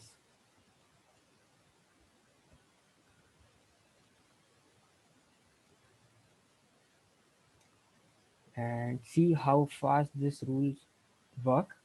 Like in just couple of seconds it have reached to 127th number of the binary, and then soon after it have reached to 173. So what I mean by this is the efficiency and how fast this rule works. So this is what I mean with this. And now let's look for the rule for Mimikatz, which is a post exploitation tool, and I have created it previously. So just a little demonstration about the tool. Let's first look at. So over here, this is what the rule for Mimikatz is. Okay, so this are the two strings, and what does this mean is if it finds any values between 0 to 3, it will work for our condition. So let's try to test this rule. Yeah, over here.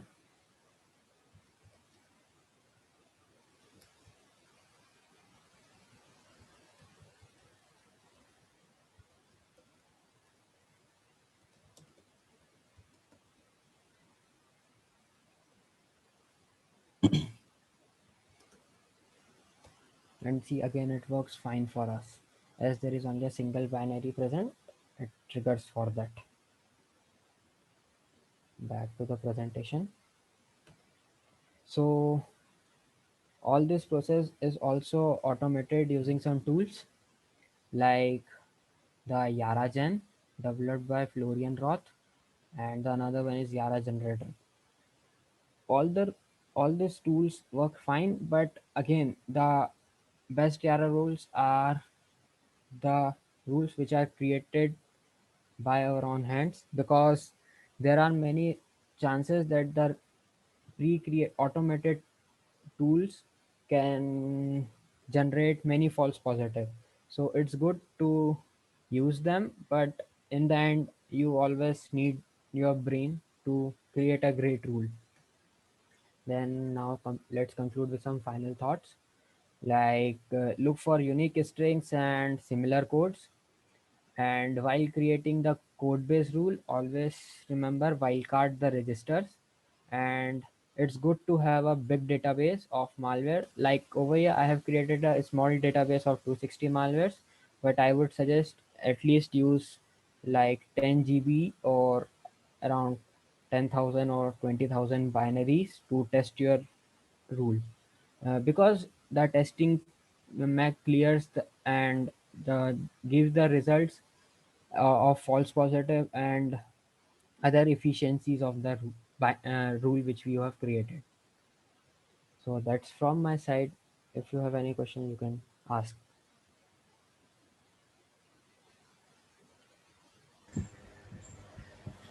Thank you for sharing. Thank you for your presentation. Okay, It okay, was really great. So, is okay. there any question from the attendees? Okay.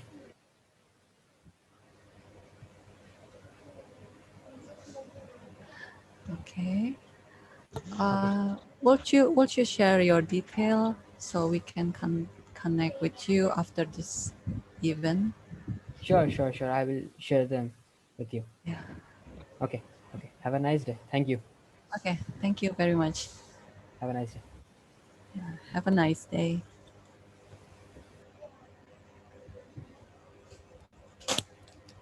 Okay. After this, we will have Mr. Afkas Katiria with us. Hi. Good Hello. afternoon, Mr. Afkas. So, Hello. yeah. How are you doing? Yes, doing fine. Thank you. Oh, okay. So we will have Mr. Afkas. He will present about threat defense, defending the attack with TTPS. He is a VP Research and Innovation of Cyber Labs. Okay, please go ahead, Mr. Afkas. Thank you. Thank you, AppSec Indonesia team, Ade and Veena, and everyone behind this conference um, for having this opportunity to present.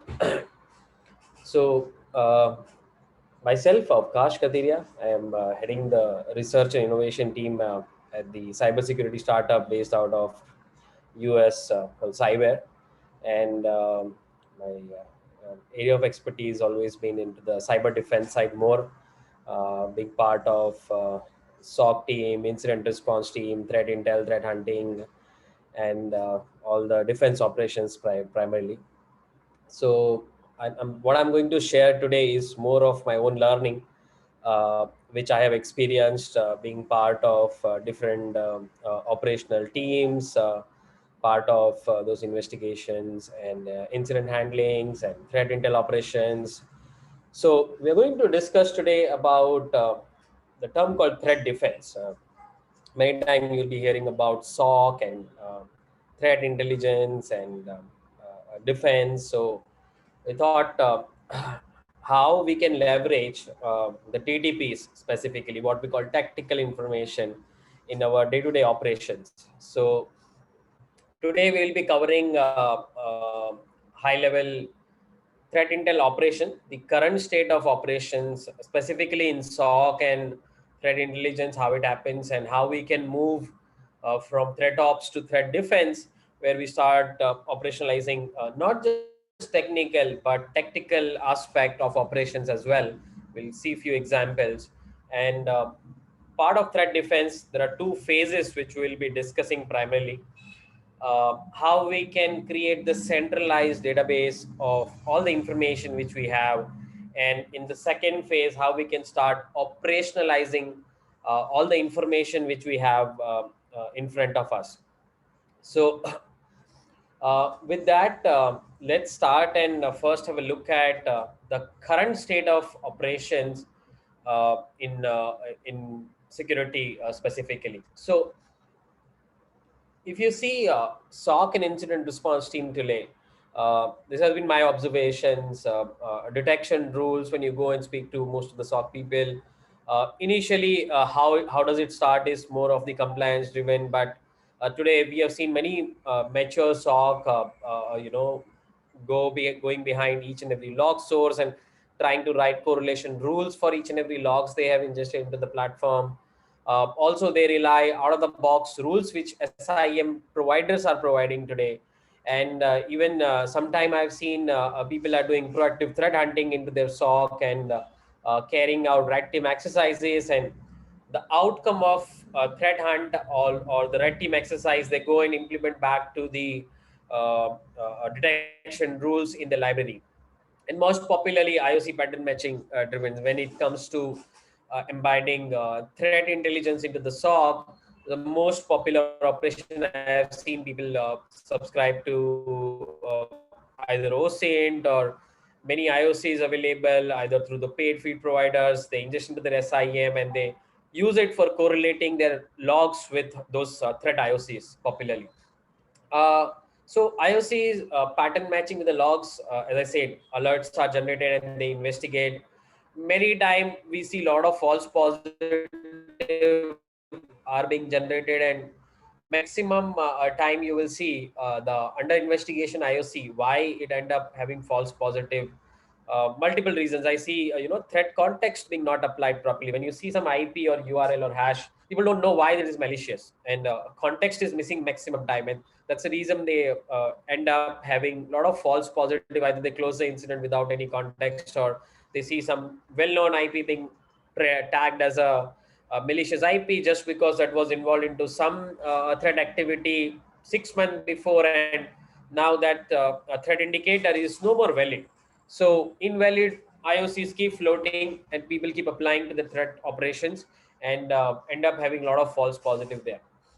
Similarly, threat intel teams where we see are operationalizing. Some we'll see mature threat intel operations. People have ingested their threat intel IOCs into prevention technologies like firewall, IPS, antivirus, but most popularly you'll see apply to detection stack where they are ingesting their IOCs into the SIM, UBA, and bed. Uh, Unstructured data sources, a lot of unstructured data sources. Even we being a security guy, we keep reading a lot of news articles, blog we subscribe to, and whenever we see some malware samples or some advisories coming on board, we try to parse those or read a lot of unstructured data which we receive. Overall, in a nutshell, we see it's more technical focused, where importance is still given to IOCs. It is required. It is the base step, but that's not the only step. That's what we are trying to discuss today. That moving away your threat intel operations or security operations from just technical to more than technical aspect, because we just want to make sure that we are not living in that impression that hey, somebody else witnessed some attack and hey, these are the indicator, I process those indicator, I patch, I put those indicator in my firewall, my proxy, my SIM, done, I am fully secure. No, that's a false sense of security. We all should be aware when we are dealing with the advanced threats today. So specifically deep dive into SOC current state. You will see today we gather the logs from all the network devices, the network parameters we have. In the end system, generally we have applications, the application logs, system specific logs are there, database specific logs we collect, and then any security controls which we have implemented around the system, like AV, HIPAs, EDR, or other security controls, those also generating the logs, so we collect that. And if we have any other system or infrastructure, those logs we collect. Specifically from email, also we keep collecting the logs, because email is also one of the popular threat delivery mechanism we have seen being used by the threat actors to target the humans in the chain. So it's important to collect email logs as well. Obviously, I have not listed down all the logs. They're just very popular log sources I have listed down here, which typically you will see in the SOC. People are going behind the end systems, the network systems, the applications, the databases, the email systems, where they keep an eye upon.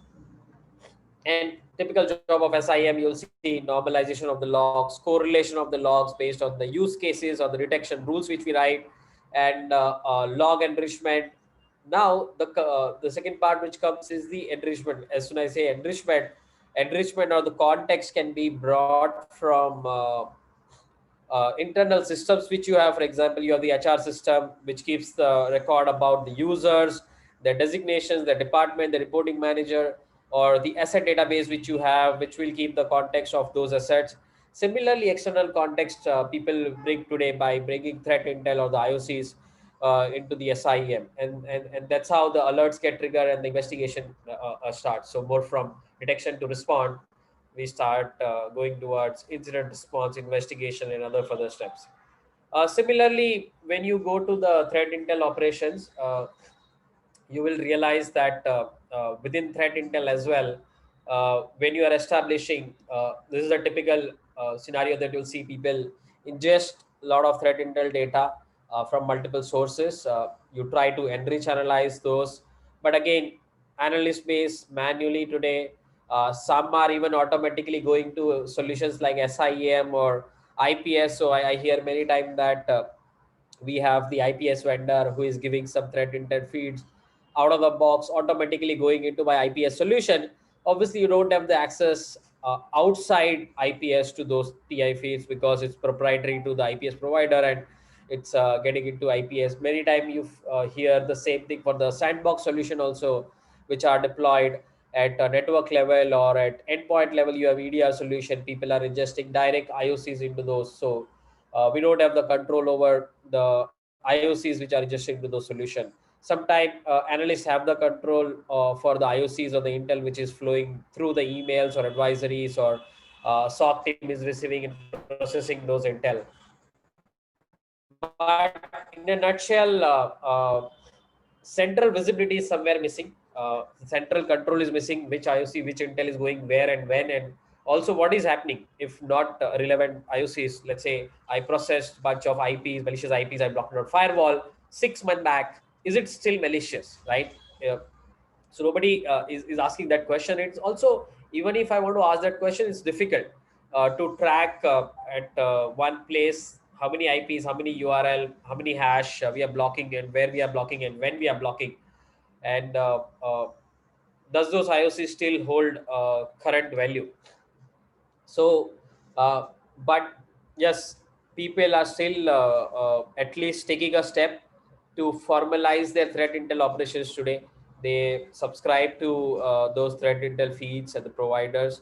They process those threat intel because it's one of the proactive tool in the hand of defenders. It should be available because it gives the edge over prediction, because what we do in SOC today is just correlate the logs what we are observing in front of us. It's most important to ingest the threat intelligence to give more predictive view to our defenders so that they can start predicting the threats from the logs they are observing. So moving forward to the desired state, which is the main agenda for discussion today, that we are thinking more technical in nature, but how we can have more tactical aspects also embedded into our overall operation. So how we can move from threat operation perspective to threat defense perspective. Whatever operations we are doing, more technical in nature. So how we can make it more tactical in nature. That's why you will keep hearing this word specifically, tactical in almost all the presentation of the sessions which I do, because personally I have learned it a hard way. I keep telling that uh, if you have met me a few years back, you will see that overburden analyst, when I was in a SOC, going through many of the IOCs, processing the IOCs. uh, but as you realize that you need to go through the IOCs, but at the same time, you also need to focus on the technical aspects as well, and that's where the TTPs are there, which I keep selling. I keep telling people that why it is important to go behind TTPs as well, and we see the popularity of MITRE ATT&CK database as well. Why that is becoming a single shop for not just defenders but for the red team guys as well, where we observe those TTPs, those techniques, the procedures, how to execute those technique under each tactic, and how we can make our detection more effective, how we can make our hunting processes more effective by introducing more structured way of handling our tactical data. And why I keep saying that tactical ops, just few things for overview. Let's say your IOC is what we call IP domain, URL hash, and many other examples. Generally, you will see many malware analysts also, the researchers also now, they start extracting the TTPs out of the any operations they are analyzing. For example, let's say I'm analyzing the malware. So not just the hash, but what this malware is capable of doing. So previous session, we were seeing that during the malware analysis, what all things that we do. So it's important to document the techniques that you observe while doing any incident response, forensic investigation, or malware analysis, and attribute the TTPs to those incident, to those threat campaigns, because that is going to be very useful in the long run when we start defining more strategic view to our detections. And obviously IOCs, their shelf life is very less, because if somebody wants to change the IP or the domain or the URL or the hash which I am operating my threads out of, it's easy to change on a continuous basis. While once you have the TTPs, it's difficult. I'm not saying it's impossible, but it's difficult for threat actor to change their TTPs. Again, it's easy to import, easy to act as a short-term defense. Obviously, you should be doing it on a continuous basis. There is no denial to that. But along with more technical, you should be doing tactical, where it's difficult to implement. If you want to implement one counter defense for one TTP, It will take time. It will take a lot of efforts to coordinate across different technologies. But yes, it's a long-term defense. Once you put or put a defense against one of the DDB, you are going to put a very long-term defense for that specific tactics and techniques and the procedure in which it is getting executed. So the two phases which we are talking today for making our operations towards threat defense. In the first phase, we are going to talk about the harnessing the single repo for the threat defense, and how we can make the tactical database or the threat fusion or the threat database at one single place. And then in the phase two, we will see how we will operationalize. So to start with, what we are saying is you need to start harnessing the data from internal investigations or the internal context as well as external context, and you need to start creating central repo. So maybe you don't want to create your own schema, start with MITRE. It's a beautiful schema we have, which allow you to store your tactical information against the tactics, the techniques. You can store the TTPs and other projects of MITRE we will observe in the last slide, that how you can operationalize this.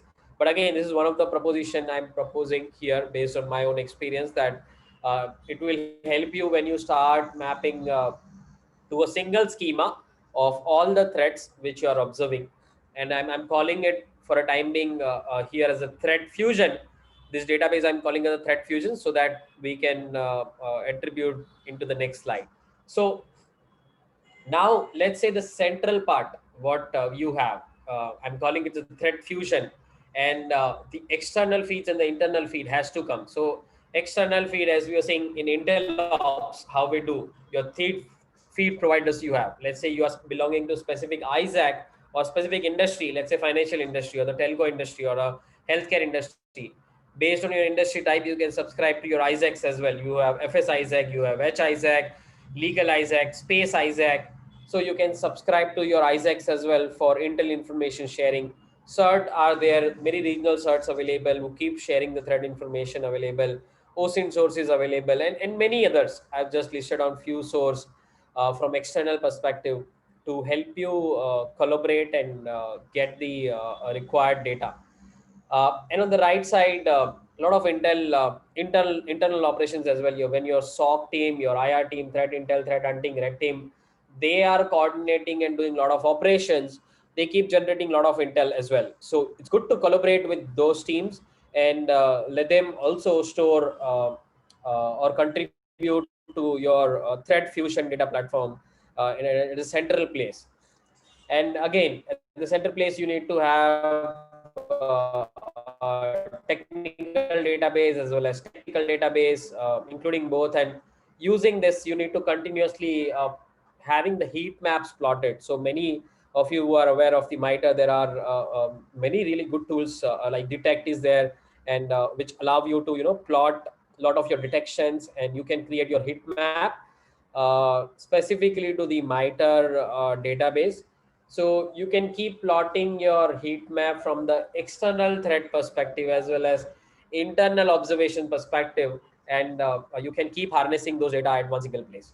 So this is step one, where you are harnessing. Now, if you go more granular, because what I just spoke here is very high level, what you should do, but just few example how you can do. For example, let's say when you have SecOps on one side, you have incident and case management. So many IOCs keep generating when you investigate those incidents, you will see your SOC team has observed there is one user visiting the malicious URL. So there's an IOC URL. So maybe go start with that URL, try to find the more context behind that URL, that why this is malicious. What is the threat context? Can I attribute this URL to any malware or any hash? Is that malware attributed to further any TTPs? So there's a chain which we can go behind and start attributing our threats, or start attributing our IOCs which we are observing to the level that we can attribute and store it into the central fusion database what we are creating. Similarly, threat actor and the malware, when you are investigating during your operations, you should continuously attributing and tying it back to the proper relation into your central database. Interlops from more external view, when you are getting your intel from external sources or your threat intel platform, if you have internally hosted, or let's say you have sandbox. When I say sandbox, let's say email sandbox you have deployed for any corporate traffic or any corporate emails which hit, you are sandboxing all the email traffic. So there'll be a lot of intel generated out of those email sandbox. If you are putting the network sandbox at your perimeter, so there will be a lot of intel generated out of those network sandbox as well. So you can keep extracting those. Obviously, to extract all the intel out of those solution will be not possible today, but at least you can start with the popular one, that what are the top threats which you have encountered or the technologies which are encountering at the corporate perimeter level, the defenses which you have deployed, and keep mapping it back to your central database. So again, this is just to start, just to give you a few examples that how and at operations level you can leverage multiple data sets to convert and store it into a single data, or what we are calling threat fusion, at one single place. Now moving towards the phase two, let's say now you have already created the database, but you need to operationalize that database, because that's when the value will come. Because if you just store and dump the data, it has no value unless people start using it. So let's see the two aspect. First, you need to make sure that the human and the machine participating into the ecosystem are equally using and attributing this data back. How we saw in the previous slide there, we are asking them to submit the data to this database. We just need to see that how they can operationalize again back, because multiple teams and multiple technologies are collaborating to that data. So you will have a lot of learning, cross-functional data tagging and cross-functional data relations being created there. So once that is ready, once you start using, let's say for your SOC operations or threat hunting, hypothesis building activity, you will start seeing the value of those right questions which you need to ask technically, that what hunt I need to start hunting, or what use case I should be building in my SOC, or while doing the incident investigation, how this threat is attributed to specific threat campaign. And we will see attack driven threat defense operations. We'll have the complete workflow, what we are talking, that how it can be operationalized. So again, the flipped view now, how people were putting the data from multiple places. Now it's a time to get back the data from the same database. And I have just tried to map it to more NIST framework perspective, from prevent, detect, respond, and obviously identify is there, which is the previous step. But I have also included the predict from an Intel point of view. So if you'll see, every box has two partition, technology as well as the either process or the teams or the human we are participating. For example, uh, in prevent, you have your firewall, IPS, AV, WAF, sandbox, XDR, which is new term people call it EDR, and then NDR, and then you call XDR. So all those technology can also get advantage from this central database. At the same time, your architect who are designing and maintaining the network architectures of your organization, they can also leverage this database. For example, let's say as an architect, I have put the IPS, my WAF solution. Also, I have plotted the defense at network level or email level. I have put the sandbox solution.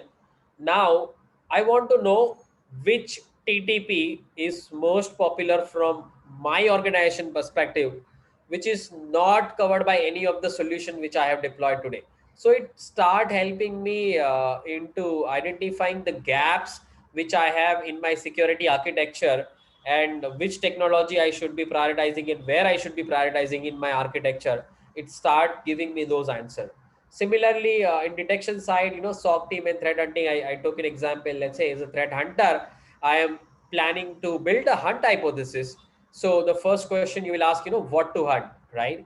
So the what to hunt question can be answered by this data sets, which has the external threat context as well as internal threat context. And if I query the TTP saying that show me the most popular TTP targeting this industry, and also my team internally has observed. So show me the popular TTPs, top 5 or top 10, and based on those TTP questions, I start building my hunt hypothesis after that. Similarly, SOC team can prioritize the SOC use case development based on the response that you get out of this database. And threat intel team obviously will keep collaborating for multiple threat intel operations and threat attributions. And similarly, while doing the response, many of the technologies as well as the teams can leverage this data for different use cases and different data sets. Either you are under crisis or you are under attack, or when you are investigating a small incident or doing a forensic investigation, you can leverage a lot of data present here. Now, the last part, which I want to discuss in depth, specifically the attack driven threat defense, right? And again, I have plotted here a few operations life cycle, but this is no end. You can keep adding multiple things on top of it. I have just simplified one view, that how and where you can start. Let's take an example of IOC. So if you see on the leftmost, either via Intel Ops or let's say more of a SecOps, you have either your SOC team, IR team, or threat intel team, either of the team starting their investigation, where you have an IOC first. So and then I want to convert or start tagging those IOC more tactical in nature, more TTPs in nature. So there are multiple ways. I can do it via Intel enrichment. I can query multiple enrichment sources to get those relations triggered between IOC and TTP, or IOC and malware, IOC and maybe vulnerability or threat actor. Or I can do via Intel feeds, which I am receiving. Let's say I have subscribed to few of the Intel feeds, and it will give me the relation of this IOC to other entities. Or maybe a sandboxing. I got a malware sample during the investigation. I have the file, and I start doing the dynamic analysis and static analysis. And from those malware analysis, I'm able to tag those files and the IOCs and the hash, the domain, the URL. I'm able to attribute to specific techniques which I have found during the reverse engineering or the malware analysis. So again, multiple methods, few I have shown here, which will help you plot to the DTPs.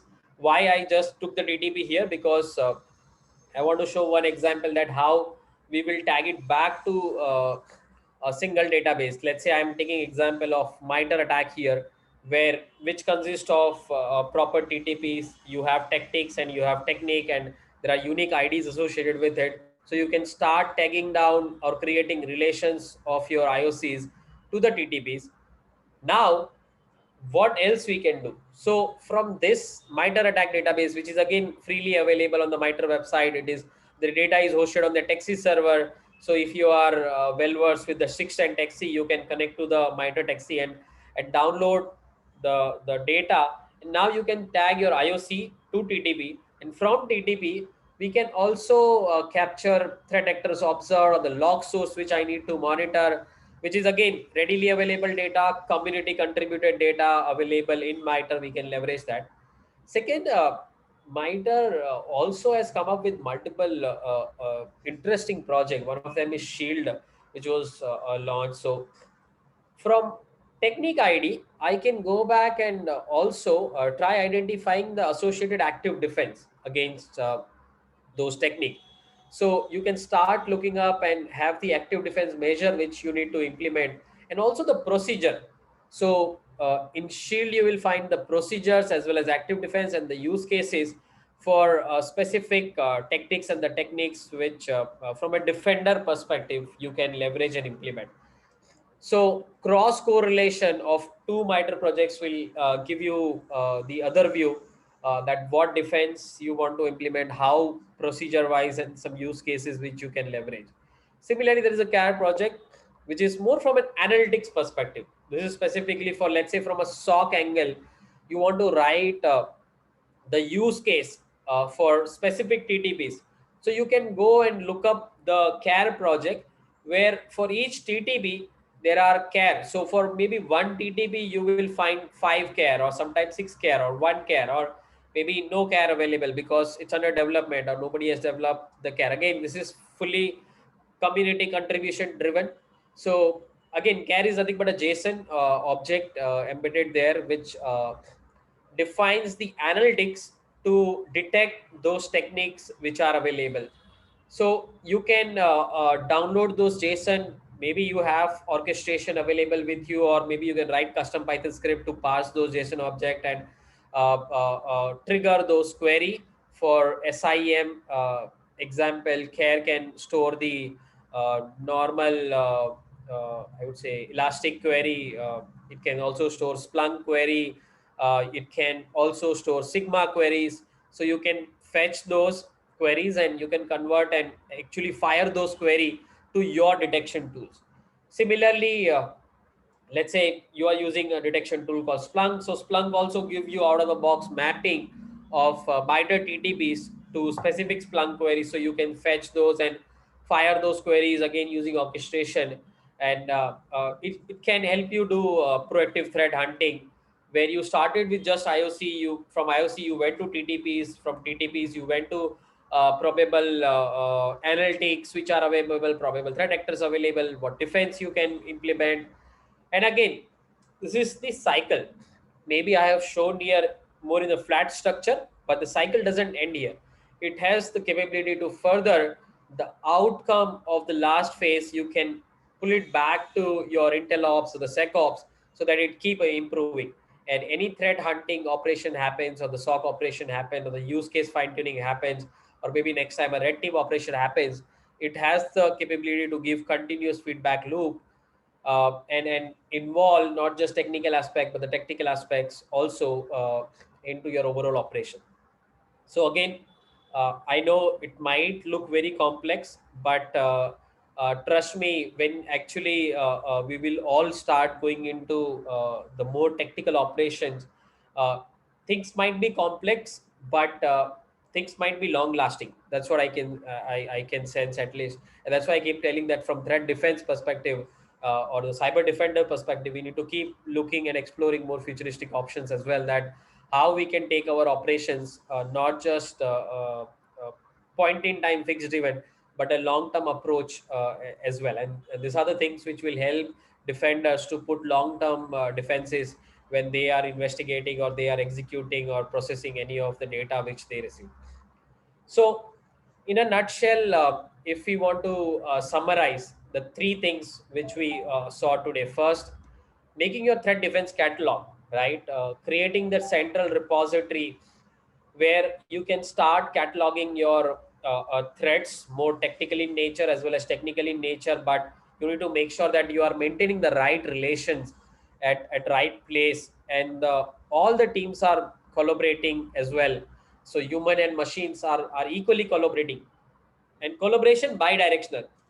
You need to collaborate to enhance the catalog, continuously feeding the data to the catalog, as well as taking out the data from the catalog and reusing the data available in the catalog for your own operations. And we saw the threat defense attack driven operations as well, that why specific MITRE attack driven few projects which we can utilize into our operations to make it end to end usable, from ingestion, processing, as well as actioning of the data as well. With that, I'll pause here, and if you have any question, I can take up that.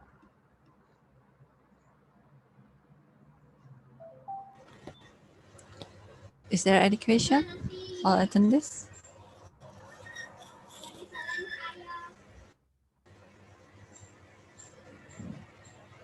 Okay, we will wait uh, around 3 minutes.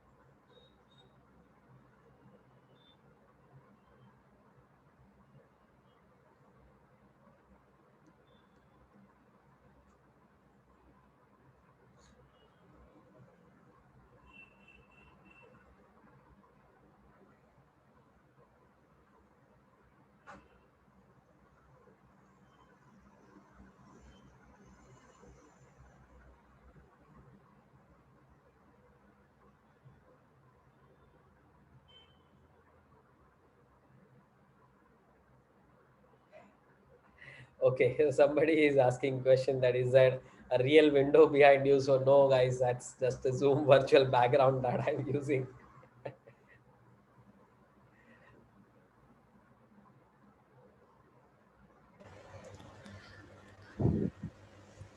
I don't really get the point of Okay, maybe I'm reading a few question from the the threat. Discord.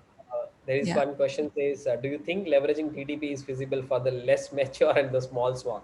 So I would still, go with the analogy that it will always be dependent on the people who are there on the floor in the SOC, and how crazy they are, and how much initiative they want to took. That's first part.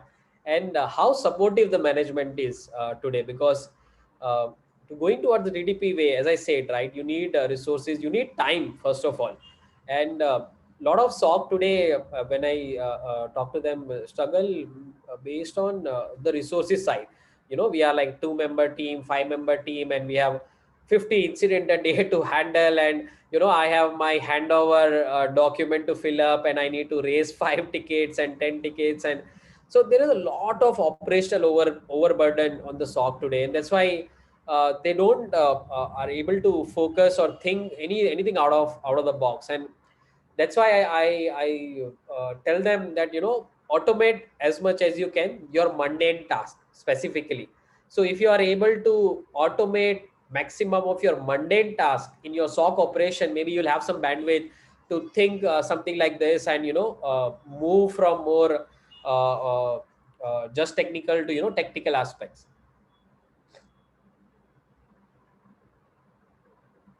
Any other TTP framework beside MITRE ATT&CK that you personally think pretty good? No, I have not come across yet, because MITRE ATT&CK is the only largest data sets of TTP I have witnessed till now. And the good part is it's again community driven, free, and people are contributing a lot of TTPs out there. So that's why I personally feel that that's the only good source available to refer to when it comes to the technical database of TTPs, for all the threats which are going out there and being attributed.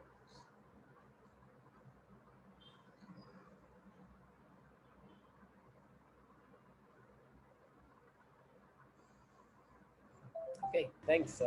I don't see Yeah. any other questions there.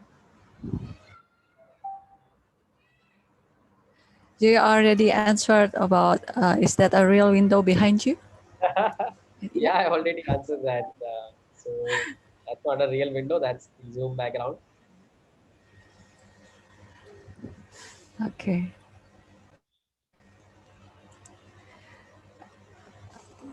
Is there any question? Please feel free to ask directly to Mr. Afkas. Yeah, even if you can unmute yourself here, and you feel free to ask the question. Maybe I have also given my contact details. If you have any other question, if you want to reach out to me afterwards, please feel free. I'll be more than happy to discuss any of your questions afterwards as well. Okay, thank you very much for your talk today, Mr. Afkas. It's really great. Thank you for coming and join us. Have a nice day. Thank you for such a beautiful conference organizing here. Thank you very much. I see you. Uh, okay, for the next speaker, we have Mr. Sebastian Dinder. Sorry, I cannot pronounce it yet. Mr. Sebastian Sinder. He is a CEO of Torian. He will talk about use the OAuth street modeling playbook to improve your product security. Okay, for Thank you. Mr. Sebastian, Mhm. please go ahead. The stage is yours. You can hear me? Can you confirm that you can hear me? Yes, I can hear Okay, you. thank you. All right, thank you, Vina. Thank you, and thank you for inviting me to this wonderful conference and for the organization. I'm Sebastian de Leersnijders. I'm based in Belgium. What I will be talking about, there's a little bit of background noise. Okay. Yeah. So what I will be talking about is the OWASP threat modeling playbook. And I'll start with the presentation directly. But the idea behind the playbook is that I assume, or I will definitely explain that what threat modeling is about. But threat modeling is really helps organizations to create more secure products. But the problem we see with threat modeling is that it's hard to set up as a practice and to scale it up. And that's why with Torion and with our experience, we started to create a playbook for organizations, for teams to become better at the practice of threat modeling. And we decided to donate that to OWASP as a project. And what I would really want to get out of this presentation is for you to download it, to try it out, to see how it works, and share back your experience with the community, with the OWASP community, so that we can together work on the next release of the playbook. So with that said, I'll share my screen. And hopefully you should then be able to see the presentation. Yes, okay. it is visible. Oh, all right, thank you. So if I'm not mistaken, I have about 45 minutes. Yes, So, sir. so the title of the presentation is Use the OWASP Threat Modeling Playbook to Improve Your Product Security. Now, what I'm going to talk about is threat modeling. I'm going to give a very short introduction. The goal of the talk is not to explain threat modeling as such, but to really go and cover the playbook itself. If you really, I would say, curious, you can already have a look at it. It's available on GitHub, where you can have a look at it. Obviously, I will be talking about why would we actually need a playbook. And then I'm going to cover the different stages, the different steps that are covered in the playbook as well. So it's really important when you start threat modeling that you convince the people involved to do this together with you, that you embed the practice as such in your organization processes. Obviously, you want to like use a people process technology process to train people, to strengthen your process, to innovate with technology, to support technology, to support your threat modeling. And then I'm going to have a couple of slides on open sourcing the playbook, and I'm going to show it also online where you can find it. And obviously there's room for Q&A. So if you have any questions, don't hesitate. So what is threat modeling? Threat modeling is really the activity of not only identifying, but also managing application or software risk. The idea here is that we want to understand what can go wrong, that we, as a development team, use this as a technique to identify really the problems in the code where potential attackers might abuse it. So if we take that as part of an overall security development lifecycle, there's basically simplified, there's 4 steps in creating and deploying code. You design a new feature, some new functionality. You build that functionality, so code will be pulled together. You'll be using external code, you'll be creating your own code. Hopefully this all gets tested, and then the majority of our code is deployed in operations environment. And this is typically will be iterations if you're working in an agile methodology or even in a DevOps methodology. Now, in each of these stages, potential security issues might be introduced. So if, for instance, if you deploy code in operations, you might have configuration issues, you might have problems with dependencies, there might be unpatched libraries. So typically you will have like configuration guidelines, web application firewalls in place to help you cover those kind of security configuration issues.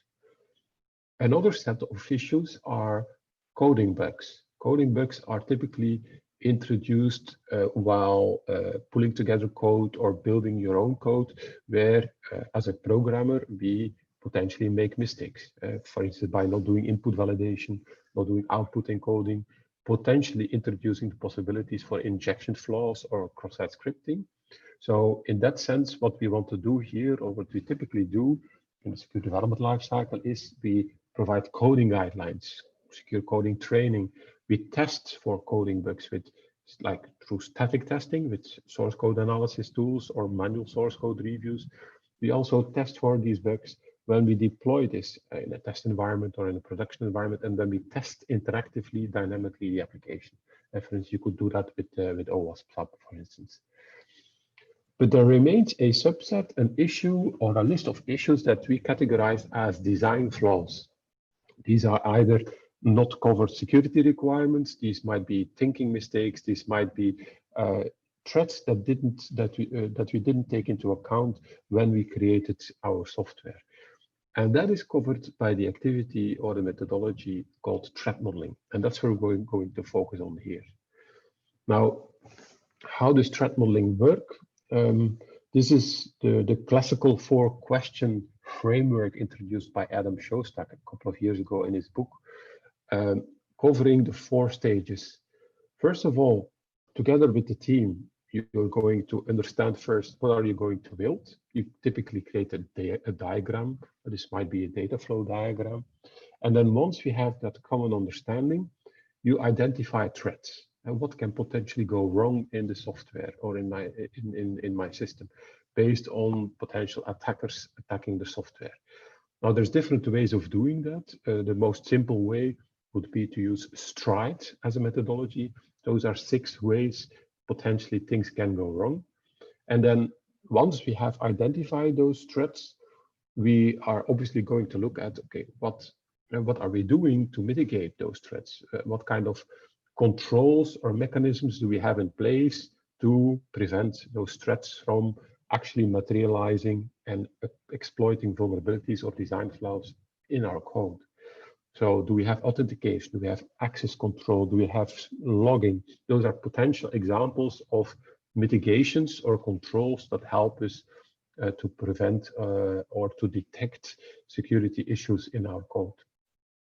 Once we have done that and we've decided on what to do or what not to do, obviously there's also a self-reflection step, a validation step. Is it good enough? Should we redo this in the future? What have we learned from this activity? And typically, a threat modeling is an iterative also activity that you're going to improve upon each time when you are improving your software, where you're also going to look back at your threat modeling and see how can I improve this. So this is how in a very high level overview, how threat modeling works. But there's different methodologies. There's different, I would say, threat checklists. But I'll go into different methodologies later on. But to give you a little bit of an idea how threat modeling works. Now, there's an enormous amount of benefits of doing threat modeling. So why would we do this? It's first and for all, it's a really good way to get your team on the same page on security. So to create a shared vision on how security can be done. It's also very good to perform risk awareness and to help you understand how software works and what can go wrong. And not only as a developer, but also as a product owner, as a project manager, as a security or as a QA tester. Threat modeling, when done right, is also the best way to not only identify, but also identify the biggest or the greatest risk to your software so that you can make choices, because there is no 100% secure software and you have to make some choices. So, and obviously threat modeling will help you prevent certain security design flaws and prioritize development and on those parts of the software where you want to cover the most potential threats to your software. So in the end, when you have to make that choice, a threat model will help you justify potential costs. And also, once you have done this and you have, I would say, the artifact, the threat model itself, the document, the diagrams, this is also something you want to keep whenever there might be problems afterwards. They have to prove that you've done a technical risk analysis. This is your due diligence. So, for instance, if you're, for instance, here in Europe, we have GDPR, which is a regulation around data protection, and you have to prove that you've done a privacy risk analysis. So if you keep that, then you can use that afterwards if at a certain time you would have a problem. So you'd say, okay, these are all really good benefits. Why are we all doing threat modeling? Now, there are some adoption constraints. Generally, it requires security expertise. You need also some people during the threat modeling to really cover those aspects. It can be costly in terms of time, so you have to time book this, obviously. Then it is also a manual activity which is hard to reproduce across different teams. And so if team A creates a threat model and team B creates a threat model, how do we compare those threat models, the risk classifications, the recommendations? So you have to have a common way, a common methodology to do this. Also, it's still quite a manual activity. Tooling is, I would say, becoming better, and there are more and more tools to help us do threat modeling, but they're still limited in functionality. And overall, we have the big challenge that threat modeling is hard to scale across an organization with maybe tens of applications, hundreds of applications, even thousands of applications. And we've seen organizations that have this amount of applications. So it's when you need to start to do threat modeling, you need to have some reproducible and scalable way of doing this. And so far we don't have that, and that's why we thought, okay, we need something. We need to do something about this. And we've with myself as a trainer, for instance, at Black Hat, having taught threat modeling a lot, but also our teams having done a lot of threat modeling with a lot of organizations. We thought about, okay, how can we make this, or how can we use our experience and put this together also with other experiences. For instance, myself, I'm also involved in OWASP-SAM, a software assurance maturity model to, I would say, organize in general software security as a practice. We've looked at Steven Wirks, who is active in our team, is one of the co-project leaders of the threat modeling project within OWASP. And we've also looked at a couple of other projects within OWASP. And the one that came to mind and we thought would be a good example was the Security Champions Playbook. A Security Champions Playbook is a tactical guide on how to start with security champions. So we put that together and we said, okay, let's create a playbook for putting or starting up the practice of threat modeling within an organization. And once you start to think about a playbook, it's a really good fit for this kind of activity because it has translated our vision on threat modeling and our strategy on typically how you would do threat modeling into a tactical playbook for people within organizations to use this and to start it up as a step-by-step guide on, okay, how do we start it up as a methodology, how do we improve it without having to do a lot of research in terms of strategy and ways to do it. And when you compare it also in other situations, like for instance, a playbook, a game playbook is for instance used in American football, a playbook will help you to select your particular play based on where you are, based on if you're in attack or in defense, based on what the strengths and weaknesses of your opponents are, and in a way that reflects a lot on how threat modeling should be done. You need to really understand how your adversary thinks, what potentially they can do to your software, and how you can build in defenses in your software to protect against those. So it translates really well, and it also is a lot like other gamifications. For instance, there's other examples of gamifying security to help developers understand how to do security. And I would say any way that we can involve developers and convince them to do this, and gamification is a good way to do this, that's a big win, obviously. So how does it look like? So the threat modeling playbook, You see it here. It's this is one page that covers all the steps and all the 5 stages. So the threat modeling playbook consists of 5 big stages. We have to get buy-in on stakeholders. We have to embed it in the organization. We have to train people, strengthen processes, and innovate with technology to support the people process technology approach. And in each of these stages, there is a couple of activities. You see them here underneath those stages, where for each of these activities, the playbook provides a prescriptive way of how to do this. And once you start applying this, you should be able to see how threat modeling becomes a better, scalable, and iterative way to do threat modeling within your organization. And that's what we want to aim for, and that's what we want to reach together with you. So what I'm going to do is I'm going to explain each of these stages in a very, I would say, quick overview, because it would probably take me a couple of days if we do it in detail. But to give you a little bit of an idea how the playbook looks like. So first of all, obviously, we need to make sure that people that potentially would be involved would be willing to allocate some time. So you need to understand who is typically involved in threat modeling. What would their costs of threat modeling be, and how would they? What would be potential gains for them as well? Because you want to convince them to do threat modeling. And so this is not only for developers, but also for project managers, management, architects, and so on. So you really have to identify those stakeholders within your organization and convince them to do threat modeling. There is a couple of ways to do threat modeling, and in this stage, you really also have to select your approach. Basically, have 3 ideas, 3 ways to do this. Either you do it yourself, that can be if you already have some threat modeling experience.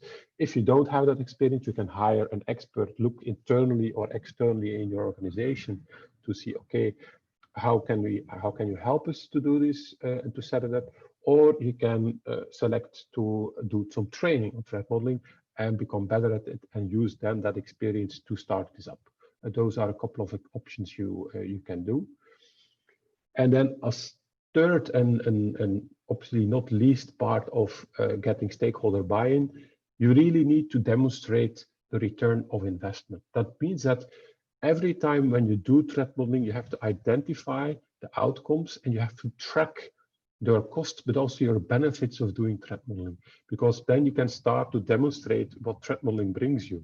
It should really, well, obviously in the beginning, when you do threat modeling, you should have a lot more security findings. But once you start doing something with those findings, overall, your deployment issues should be starting to go down. But I would say the big action here is to start measuring that. Measure what the outcomes are, measure what the impact is of threat modeling, and measure what the return on investment is of threat modeling as an activity or a practice in your organization. So once you have started that up, what's also important is that you embed threat modeling in your organization as a practice. And this is something important because you should not look at threat modeling as a separate activity, something completely new. Normally, certainly in, I would say, more mature or bigger organizations, there is already a risk management process in place. If there is no risk management process in place, have a look at a very interesting standard called ISO 27005, which is the standard for information security risk management, where there's a picture here on the right, where you see what the typical stages are of risk management. You have to understand the context. You have to identify risk, you have to do analysis, you have to evaluate, and you have to treat risks. Not only that, you have to have a good communication practice around that, and you have to review what you're doing as an overall process. So this is not new, it's not rocket science, but it's a good standard way of having a risk management process in place. And it links really to a people, processes, technology framework that you need in an organization. So hopefully you already have something like this. If not, I would definitely recommend to have a look at this. What you need to do is to implement or embed threat modeling. And so what we've done is we have mapped the threat modeling playbook the different activities in there on this particular risk management framework. And there's a couple of activities that are related to process, there's a couple of activities related to people, and there's a couple of activities related to technology. And we have mapped that on the ISO 27005 stages, so that here, for instance, what we've covered is like identifying stakeholders. That would be part of communication. Whereas later on, we're going to cover like what kind of tool set would you be using. That's a part of context establishment. So, and each of these steps of the playbook are mapped on a typical risk management framework. And this gives you a little bit like the overall picture, and it's an overall framework to use and to see, okay, when I start doing this, how can I map this on existing risk management steps in my own organization? And obviously you want to do that and you want to have that reinforcement cycle as doing this as something that already exists. So once you have covered these two important steps, stakeholder buy-in and integrating it in your organization, the three next stages are really a classical way of a people, process, technology point of view, and step to start doing a certain activity, in this case, threat modeling.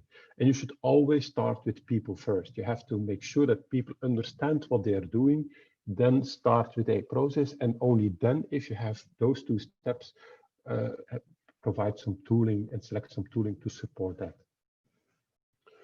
So the next step is to make sure that for a people part is to make sure that you have a good view on who is going to be involved. This is a follow-up step of the first, I would say, stakeholder buy-in, but a little bit more focused on what their role would be as part of threat modeling itself. Because each of these roles would have a motivation to do threat modeling, and you have to understand and motivate, for instance, developers in, okay, what kind of libraries, frameworks, or coding guidelines should I be using based on the threat model? Or for a business stakeholder to ensure, okay, I now have a better understanding what the value is of this application, but also the business impact if things go wrong for this application. So, and for each of the roles, there's a motivation of doing threat modeling, and you should really enforce that. There is a specific role here at the bottom, threat modeling specialist, which is a new role, which we've introduced as part of the threat modeling playbook, where we think it is beneficial for a person or multiple persons in an organization to take up this role. And the role of a threat modeling specialist is really to incorporate threat modeling practices and as part of the overall organization of threat modeling, and to increase and improve the overall security culture within an organization. Here we have created an overall specialist role with their responsibilities, typical tasks, typical required skills or experience. And the idea is that you start looking potentially internally or externally in your organization to look for people who would fit or who could potentially grow into this kind of threat modeling specialist role, because you will need those kind of roles to coordinate threat modeling throughout your organization. And typically, once you have threat modeling specialists, they will float between the different squads or development teams and help each of the teams to become better at threat modeling. They would help advise them, they would support actually doing threat modeling. And for instance, for each sprint, they would drop in, help or improve the threat modeling activity, and then go to the next team. And we have not invented this. There's a lot of organizations that already do this. To give you one example, for instance, we know that within Microsoft, you have these threat modeling specialists that can typically even cover like up to 6 or even 8 threat models or teams in one day. And so that is one way to scale up this kind of threat modeling practice. So first, carve out the role to hire candidate specialists, and that's definitely a way to scale it up, certainly for bigger organizations.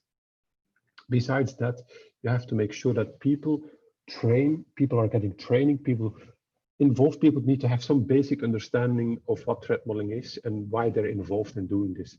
And based on their involvement, they will need to have more training or less training. So if it's people within a development team, they need to have the basics. If it's a software architect, typically you want to have more and a more role-based specific training for a software architect. So you'd focus on role-based training. What we really encourage is to create specific playbooks, templates, examples for an organization and to include that in the training and to adapt the training on the technology stack of your typical software that you create and also the way you do projects. For instance, if you're a Scrum-based organization, have some way to embed threat modeling in your Scrum methodology. What we've also provided here is what we call like a minimal training curriculum. What would be the bare minimal aspects that anyone who would be involved in threat modeling should know? We've already covered a couple of topics here. It's like, and it should not probably not be more than this, maybe a little bit more detail on Stride, but to make sure that these are the aspects that are understood, that you tie this to risk management concept and that you embed or add hands-on exercises, typically with practical exercises that relate to your organization. And if you can do that, it will become much easier to do threat modeling.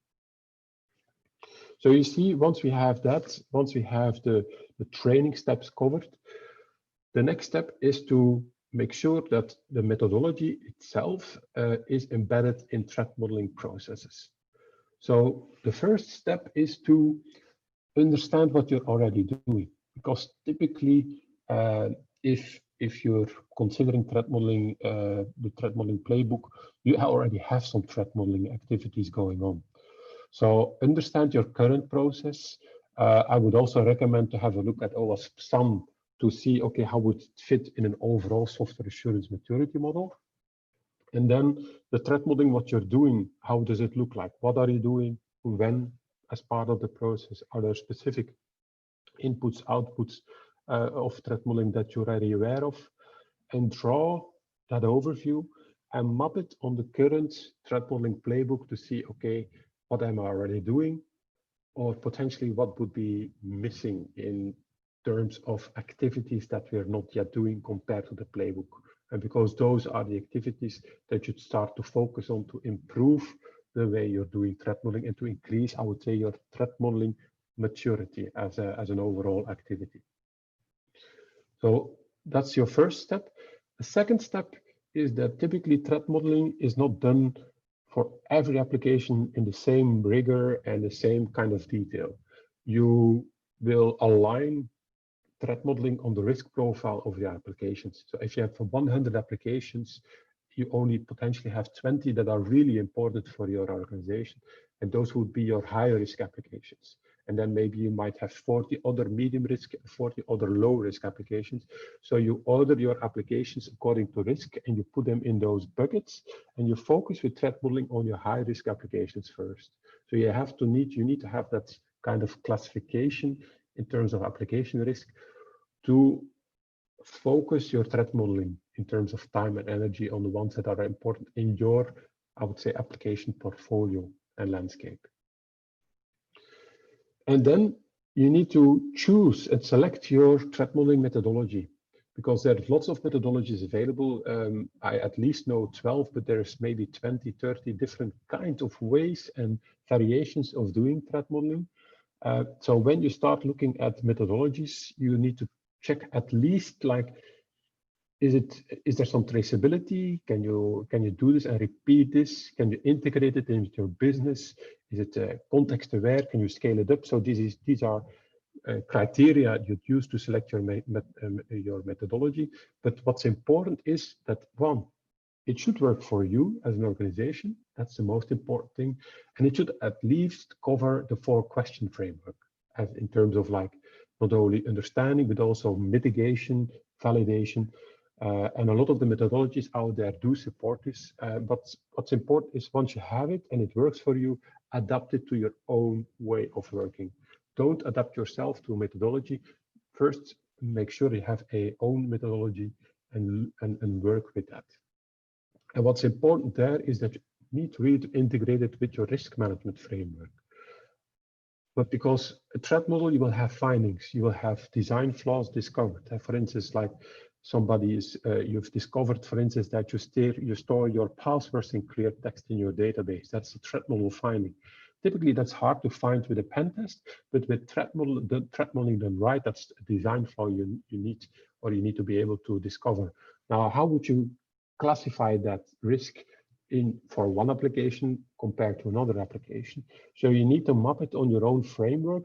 And essentially of such a framework is that you need to have some risk levels, implication of, okay, it's high, medium, or low, and then a agreed upon like remediation timing, and also an agreed upon review process on identified risks.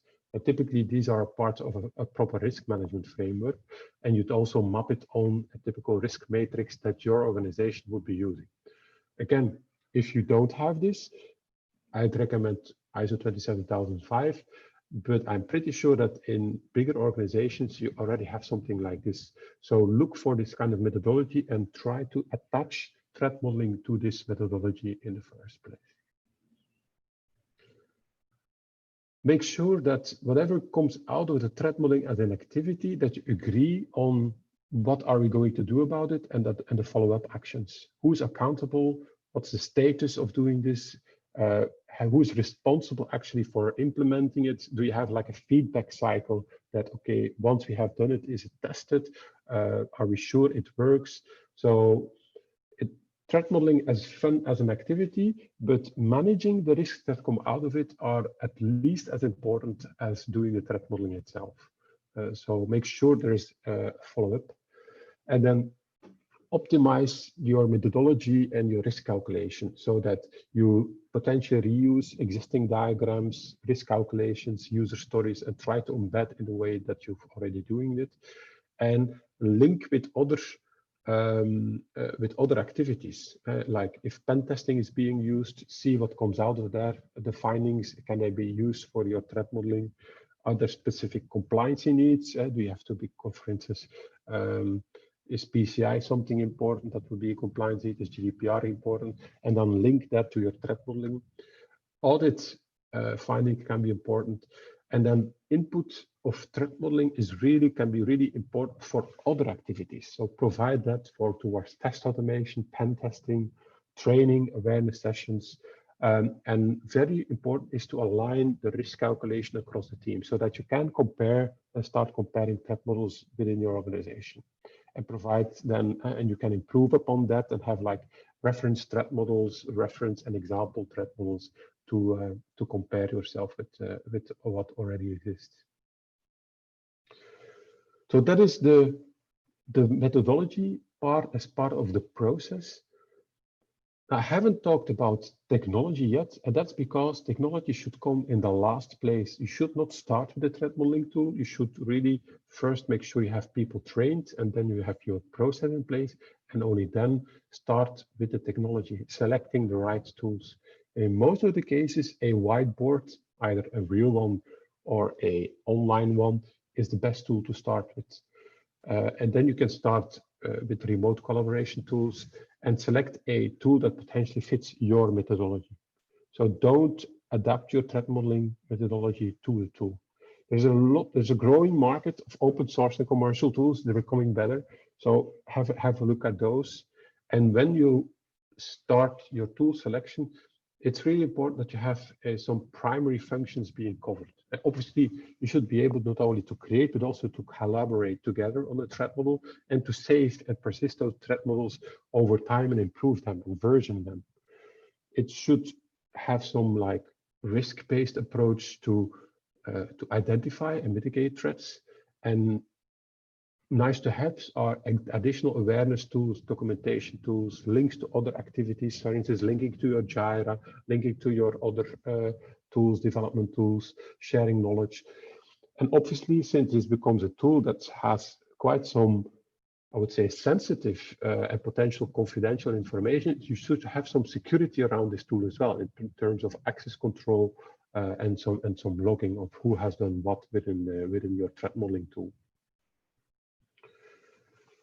What's important is that what you have that tool is that you should integrate it in your would say, pipelines, depending on how automated they are or not. Reuse theme tools, reuse diagramming tools, integrate with your knowledge repository, with your ticketing systems, have a good view on scoring and reusing those as well. And in the end, if you can fully automate this towards what we call threat modeling as code, you can even integrate this better in your, I would say, overall methodology. But that would be the last and final step of where you can and should be. So that is in a, I would say, 20-minute overview of how the playbook really works. Now, what we've done, so we created, we've put quite some time and energy, and we've and I would say real life experience in the threat modeling playbook. But we realized that we wanted to have a bigger impact beyond what we're doing with Torium. And being active and also a convinced open source, I would say, project manager, we realized that donating the playbook to the open source community would have a bigger impact and would help us as a community become better at this at threat modeling. And that's really what we want to do. So what we've done is we've donated the threat modeling playbook to OWASP. I'm really glad to let you know that it has been accepted. So it's now a formal, official OWASP threat modeling playbook project, which means it's completely free for you to use. You can reuse it. You can use this to improve your threat modeling. And what I really hope to get out of this is to get feedback, to get it improved together, so that we can together create and improve the playbook even better. Now, how does it look like? And let me show you where you can find it. So if we go to the website, so if you look for the OWASP threat modeling playbook, you should be able to find it on the OWASP website. And so we already have like an acronym, the OTMP, where we have a small introduction of what threat modeling is about. And then if you link here, you go to the repository of the playbook itself. So which is again has some explanation. You have the diagram, and then you have. So what we've done is we've taken the content of the playbook and we've converted that to Markdown. And the advantage of Markdown is that we can, obviously on GitHub or on any repository, easily use, reuse, and change the I would say the content. And so for other tools, you can use it and you can adapt it to your own needs. So we really did not want it to be like a monolithic PDF document. It's currently like a set of Markdown files, which can be split up either further. We can even convert them to JSON for people and for other projects to use. And so you see here that in each of these steps, there is a more detailed description of what I've just explained. For instance, you have here the embedding in the organization, context establishment, and so on. So, and each of these steps are being explained in more detail, and so on. You can always jump back to the main page and then go to the overview. For instance, here you have the threat modeling technology, and so on. So this is how the threat modeling playbook can be, I would say, consumed and used. You can either use it directly here, you can clone it, you can download it, you can use it, adapt it to your own needs, obviously. But this is how you can use the playbook. So my call to action, what I would definitely want you to do, if you haven't done it already, download it. I would say bookmark this page, use it when you start doing threat modeling, and let us know what works. There's an active threat modeling community within OWASP, and we're more than happy to understand what you're doing and how you're doing it, what hasn't worked, what doesn't work, so that we can collaborate on the next version of the OWASP threat modeling playbook. So that's it in terms of content that I can share.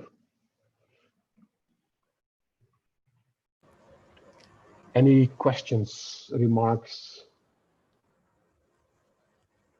Yes, there is a question for me. Um, how can we define the threat modeling methodology which is related to the third party?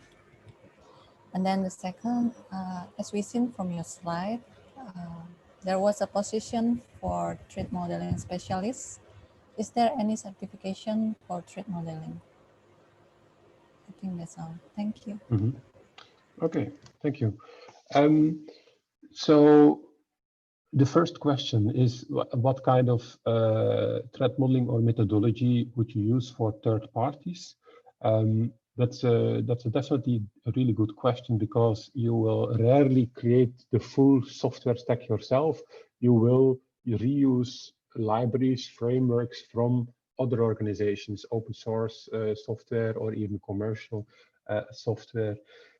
What's important is that once you start, I would say, threat modeling your overall system, you can do it top down or bottom up, is that your methodology should at least cover some basic outcomes of those third-party software to understand what they're being used for, to understand potentially what kind of risk surface or attack surface they represent for your overall system.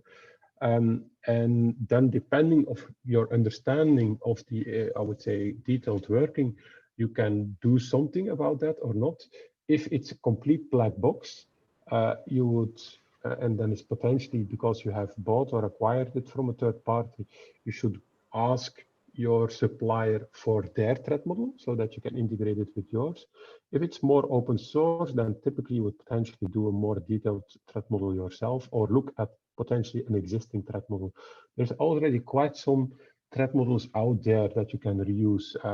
For instance, if you would be using Kubernetes, I've recently come across a very good threat model that describes Kubernetes as a methodology, but also the threats, the countermeasures, the potential controls that you would use. So have a look or search for already existing threat models if they exist already. Otherwise, you're going to reinvent that wheel. So that's the first question. Is that clear? Does that respond to your question? Yes, I think it's all clear. Okay, thank you. And then for the second question, is there for a threat modeling specialist, is there any kind of certification for threat modeling as an activity? To my knowledge, no. I don't think there is I would say, an internationally, I would say, recognized certification, like for instance, like with CISSP or something like that. So there is definitely room for starting up some kind of certification, at least maybe based on OWASP, the OWASP body of knowledge. But setting up certification is a, I would say, a big process. So the short answer is no, there's not to my knowledge. The longer answer would be that it's something we need. And it's something there is a growing, I would say, understanding of what threat modeling can do for software and secure products. And it's growing out of, I would say, a very diverse way of doing it into a more like structured way of doing this. And I see the growing number of OWASP projects, the no growing number of tools, the growing understanding, also extra books that have recently come out on threat modeling. So I think that there is certainly room for starting up a certification. But yeah, to my knowledge, I haven't seen an initiative like that yet. Okay, so we don't have any certification, but we No. have a lot of source to study. Yes. Okay. Okay, is that any question from other participants?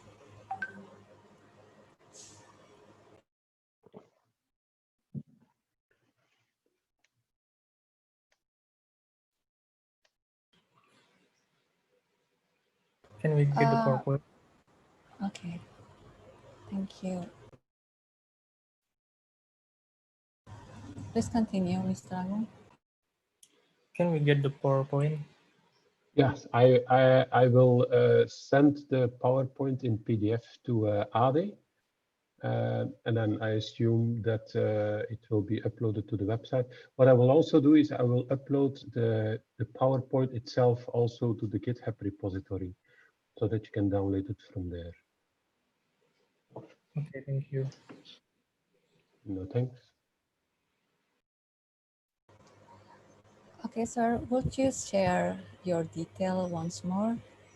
So Okay, people, yes. So I have a couple of more slides with my details. So if there's no more questions, I want to thank, I would say, a couple of people within Torion who have contributed to the project, Jonas, Joris, Sebastian, so Steven and Thomas. They have added some links. So we have the GitHub link, we have the OWASP project link. Here's my details. So professionally, I'm CEO, co-founder of Torion. You can contact me here if you want to find out more about Torion. Here's my OWASP email address, so don't hesitate to reach out to me. I do respond to email. With Torion, we also have a threat modeling insider newsletter. So each month we release a new guest article and some tips and tricks on threat modeling. And we also organize open trainings ourselves. So if you want to know more of threat modeling, I would encourage you to go to our website and have a look at it. They're all online, so you should even from Indonesia be able to follow them. We do organize them a little bit later on the day, so it might be in the middle of the night for you. But if there is enough interest, we can also organize a training earlier in the day. So we have one in December on DevSecOps and threat modeling, and then we have also one in January on what we call whiteboard hacking. It's a more general threat modeling training. So with that, I thank you very much for the opportunity to present our threat modeling playbook, and I would say stay safe and healthy. okay, please stay in touch. We are glad to have you here with us. Thank you for your presentation. For the next session, until the rest, my colleagues, Miss Shruti Rupa will be your host, and he will take control of this event. Thank you very much once again, Thank you, Mr. Vina. Yeah. Have a nice day. Stay safe. Bye-bye. Bye.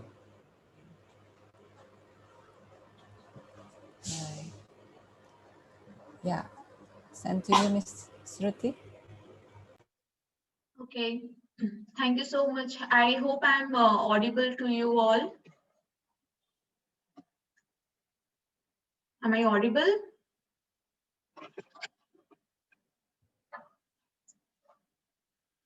Yes, you are.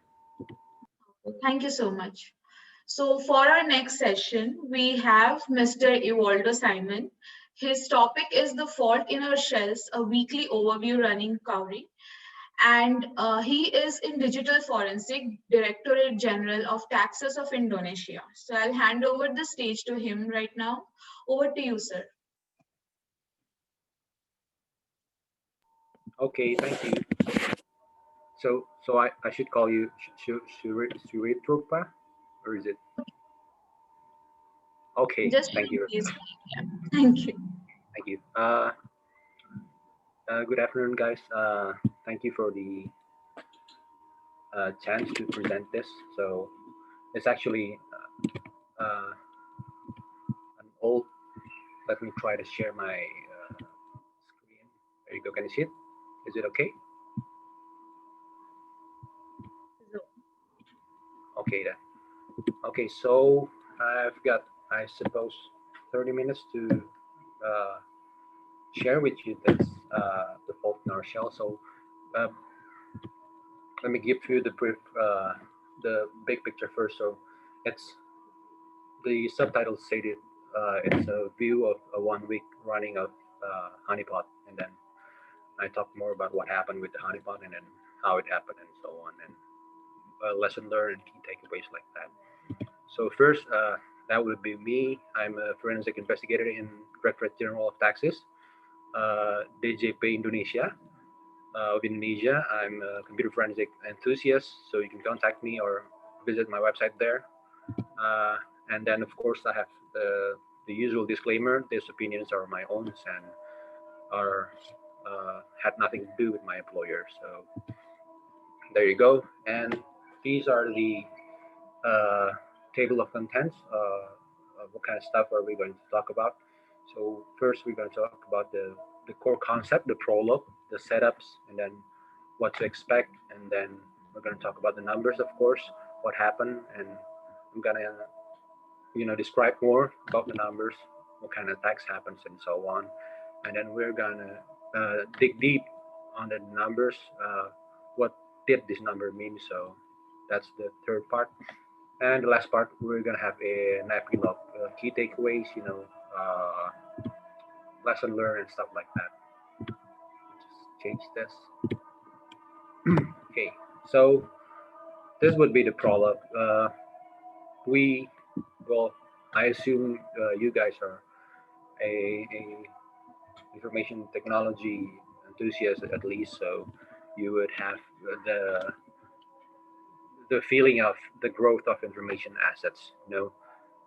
Enterprises are leading the IoT, Internet of Things innovation. So basically, what kind of growth of information asset do I mean? So I put the numbers there. We will have 50 billion IoTs, that billion with a B, on 2020. So that is a lot.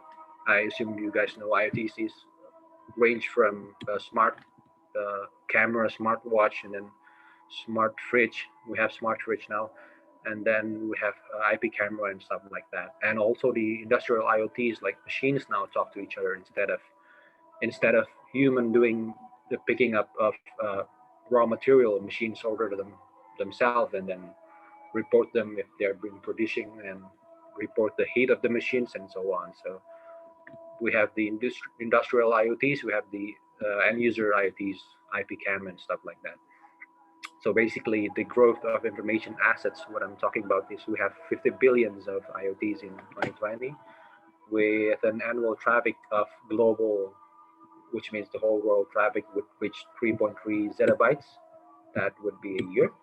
And then we also have 3.5 networked device per head per capita by 2021, compared to 2.3 network devices per capita by on 2016. So you can basically see the whole growth of information assets there.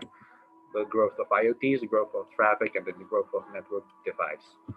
So yeah, okay, then we have a lot of information assets now. So what's the problem then? Well, the problem is the thing about IoT is the whole big thing is this one is botnet, malware, botnet, or you can use different terms on them. So basically, the growth of IoT, the growth of this Internet of Things, spur a new wave of botnets. So why did this thing happen? Is because first of all, lack of standards. There are little to no standards in IoTs. As far as I know, OWASP has OWASP Top 10 for IoT, last updated in 2018.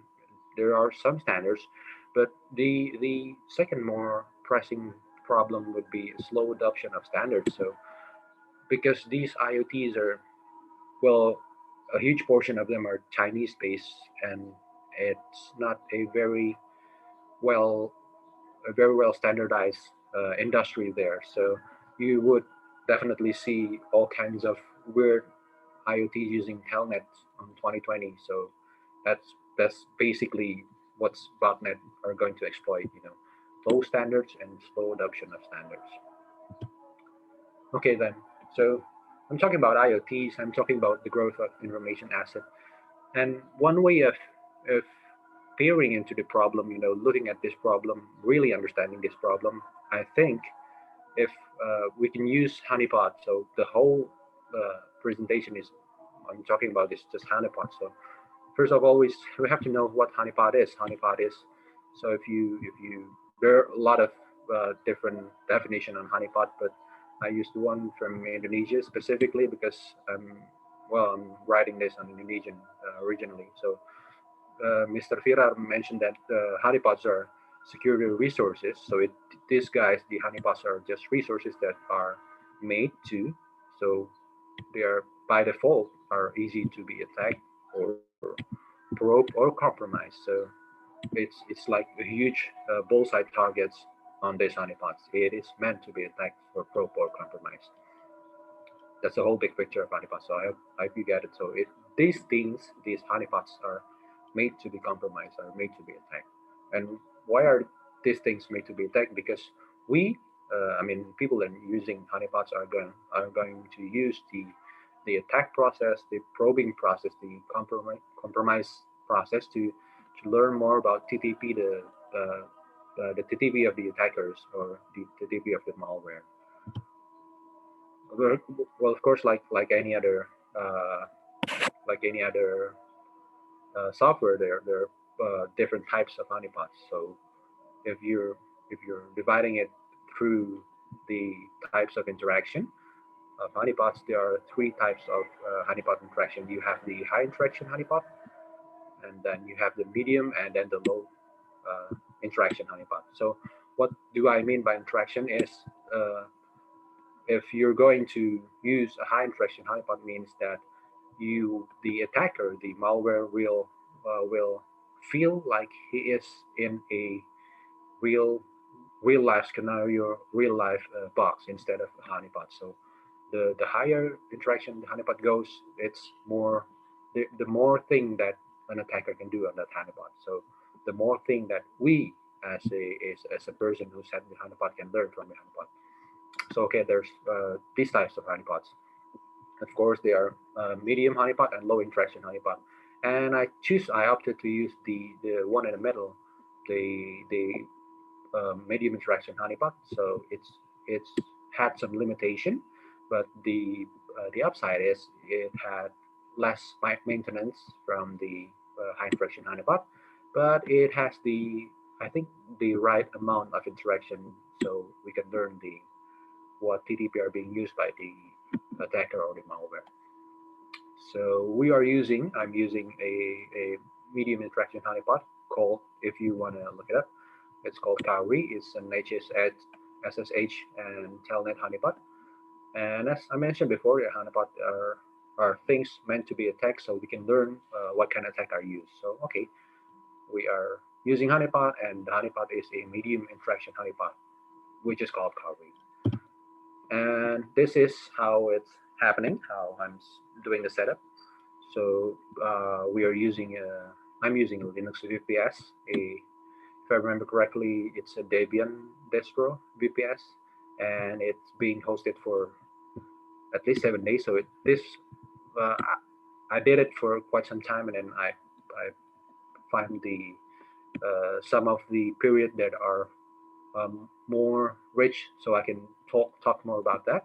So there's a 7 days period, and it is hosted in Singapore IP. I don't think the IP had any difference, but it hosted in Singapore IP, and we are going to look at the log of the honeypot. So this is the honeypot and the log of the VPS engine. So the auth log is the real login log of the Linux VPS.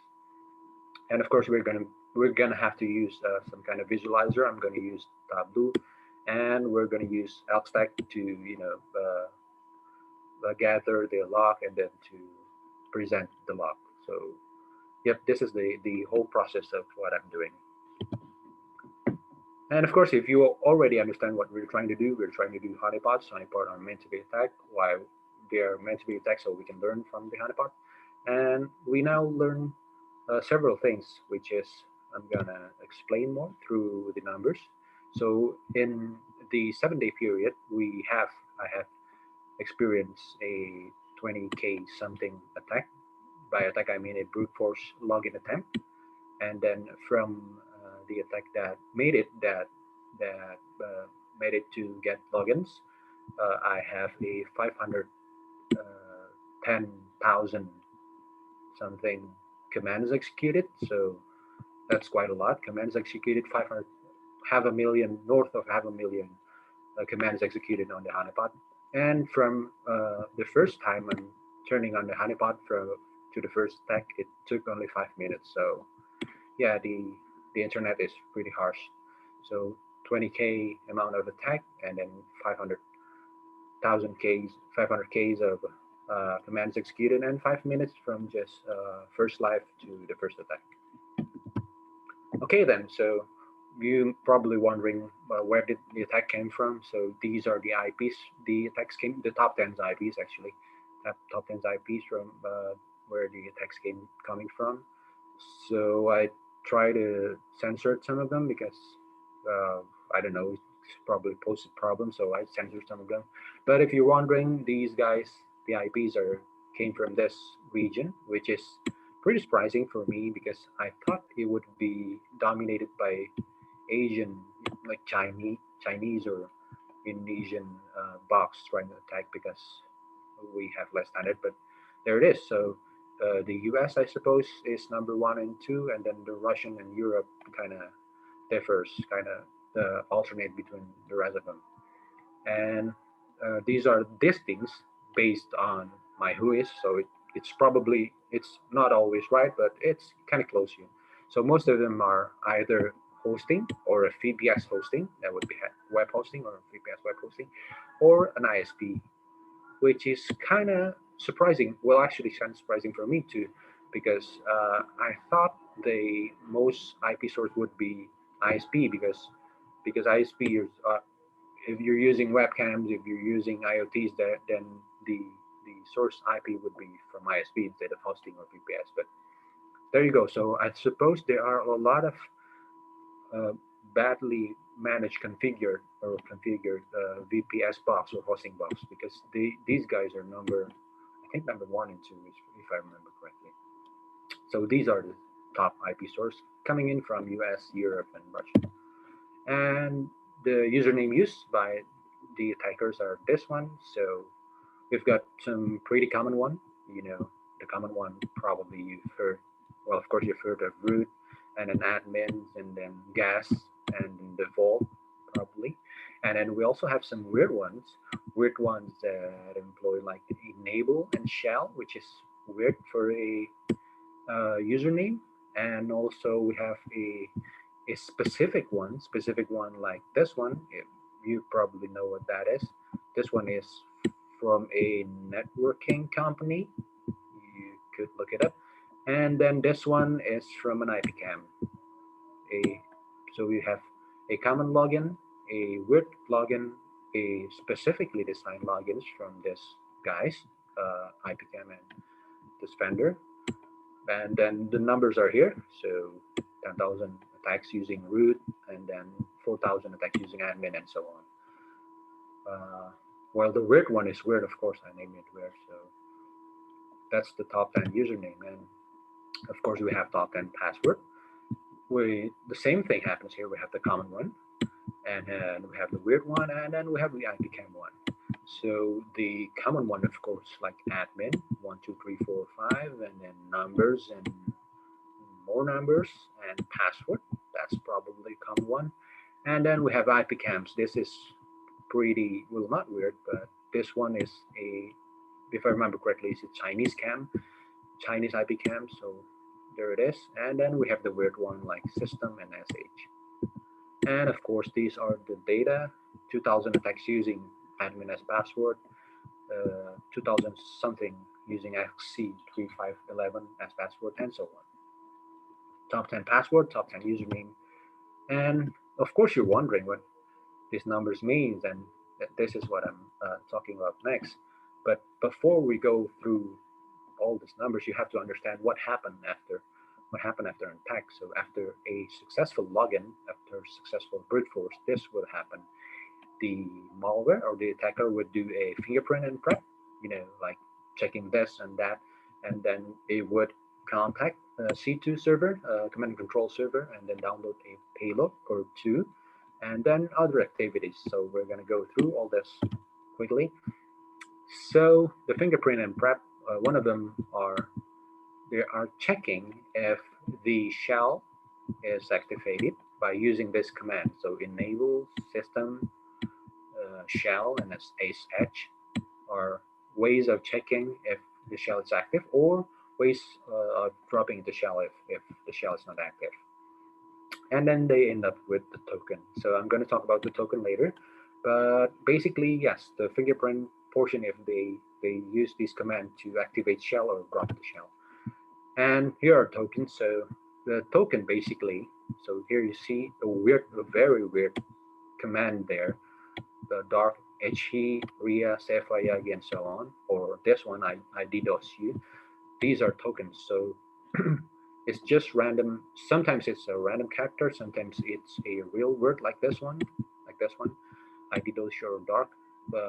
The way it works is the attacker or the malware use this to tell if a command is finished. So these tokens are used at the end portion of the command. So the answer, the Linux answer would be applet not found or command not found, and it let the attacker knows that a command is finished, the command previously is finished.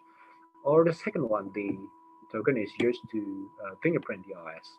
So if you would like to know what kind of OS they're handling, the malware is at or is running at, so you can just check the errors returned. So these are the function of the tokens, which is kind of weird. They're weird, very weird names, and I'm gonna go through some of them later. So okay, they do fingerprints, and then they check for stuff. And what else they do? They check for write permission. So they usually check for what kind of there. So they usually check for what kind of directory they can use, and some even went ahead and just write a malware into the box instead of checking for write permission. For example, here I have a command that echo a string of hexadecimals. So if you notice, the first hexadecimals are this one, CF454C46, which is a hex of ELF. That is a signature of Linux executables. And it ended with a token. These are the tokens. Echo done is the token. So yeah, some of them check the write permission of mount probably, or download, or a username write permission, but some of them just went straight ahead and write executables. And after that, some do various things. Environment check, like free, checking how much space is there. Username, checking what kind of Linux, and then so on and so forth. And of course, it ended with a token, so they know that command is complete. Okay, fingerprint and environment check and so on. And after that, they usually do this, contacting C2 server. So they usually use this command, which is we get, well, of course, we get, and then they put the we get to get the payload, and then the payload is put into a file, and then change the file execute policy, execute permission, and then run the token, and then if needs be, they run the file as well. So check the box and then download the payload. And after that, they use various weird other command, such as this one. It run a PS.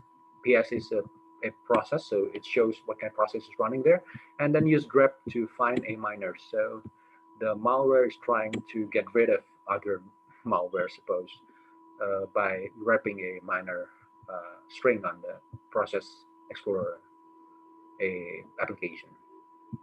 And then some of them even use this one, this command, which is basically just deleting various history in various places. So yeah, some try to find miner and some deleting history. And of course, we would like also to know what kind of files these malware are downloading. So all in all, there are 10Ks of downloads using various WeGet, FTP-GET, TFTP, and so on, which amounts to a 43 unique payloads. And this 43 consists of 37 Linux executables, and then one Perl script, and then one Bash script. We're gonna go through this, guys, very quickly. Most of the 37 downloaded executables are this family, Mirai family. So if you kind of familiar with Mirai family, it brought down, I think, several DNS provider back in 2016, if I remember correctly, and it broke down the West Coast America internet. I suppose I can't remember the detail, but basically that these guys use various IPCAM, if I remember correctly. So the payload downloaded here, these guys, the 37 guys here, are a family of Mirai family of a Mirai malware. How much similarity did they have? They have a 62% similarity with a Mirai family, so pretty close. Although if you check lately, it's been changing. So the Mirai family changed. So probably if you check the these guys now, you wouldn't have a 62% similarity. But yeah, they are still very much related. And then beside that, it's also download some bash. The bash is pretty simple. We get for some stuff, and then changing the execution policy of that stuff, execution permission, and then running that stuff, and then removing that, which is pretty simple. And the other one, so you have bash script download, you have Perl script download. The Perl script download is pretty unique because it is a Perl backdoor, and it contact its C2 is command control server using IRC. So if you open the Perl script, you can see this IRC connection socket and then opening connection and so on. And if you load it to some kind of static analysis, you can see what kind of family the Perl script are. So yeah, we have a executables, which are Mirai family. We have script, bash script, which is pretty simple, and a Perl script that talks through or using IRC, which is weird. So beside from that, beside checking the environment, deleting history, downloading this payload, there are some funny stuff that I found. So there are funny logins, of course. We mentioned this before. There are guys using enable and shell as a login because if you're doing login and succeed, this would happen, a succeed login, and then you would run this command, enable system shell or sh to crop into shell or activate shell. But if you have a failed login, you shouldn't use this one as your login. So this is wrong. I think the programmer made some mistake there. And then beside weird logins, I have this weird attack. So basically, to run the honeypot, I have to move the real SSH port from 22 to 2222. So after I move the port over here, a brute force was detected from one Indonesian university, which is pretty weird. And I mentioned it to the guys from the university, of course, and then it took it down in 2 days. So I don't know, it's probably some malware, or which is pretty weird because it's using port. It's not a common port to be attacked for an SSH login. So yeah, it's probably just malware, or it could be really someone trying to brute force my port. And then of course there are weird command like yes sir and then sausages, and then not gonna read that. You can see it there. And then mistype, I suppose it in the programmer meant to type bash instead of bah, and weird login attempt, another weird login attempt. And this is the end of the end section of what I'm trying to say. So lesson learned, the default is still in fashion because you can see the main password used is for root and then admin, and then they use password 12345 and so on, which is pretty weird because it's OWASP IoT number one. So I know probably we should have better standard by now, and you should have limits your root SSH login, and then limit your login attempt to safeguard against this brute force. And you should have this one if you're running an SSH a box with an SSH facing internet. You should have this one compliant to OWASP IoT number 9, which is in secure settings. And instead of key in logins, you should have public key logins. So there are lesson learned, and what kind of usefulness we can get from using honeypot. You could use it from risk profiling. You could use it for hardening. Understand what kind of attack are being used and then patch against that. And you can use it for threat hunting. But basically, honeypot is not that.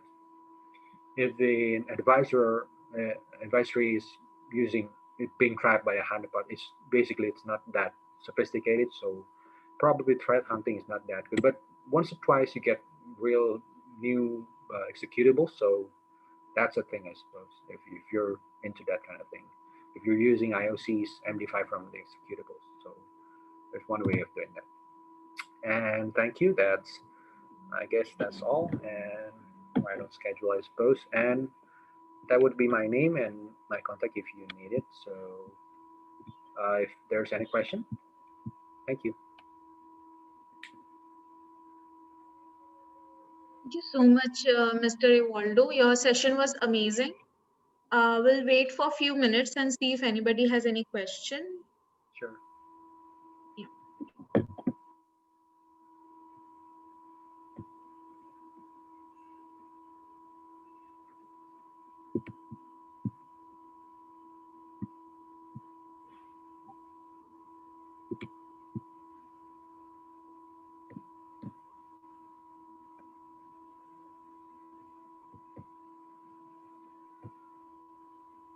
It seems nobody has any question.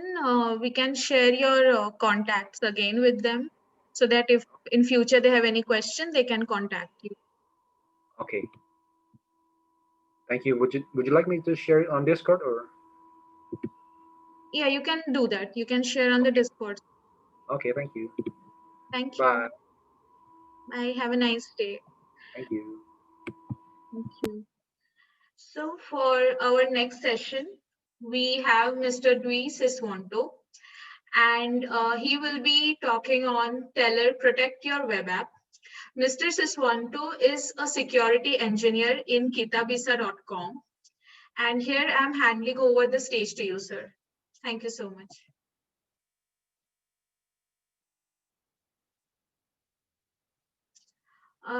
Sir, you are on mute. Okay. It is clear? Yes. Okay, thank Yes. you. Thank you. Now I will share.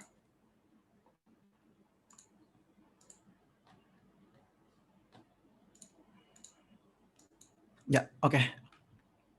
I will start and now I will present Teller. Protect your web app. Tell me, what kind of threat are you? This is a tool that I built a few months ago, which is called Teller. Yeah, it's pronounced Teller. You know, if you got drunk or if you got stoned and you feel high, it's called Teller in Indonesian. And shout out to Evo for giving name to this.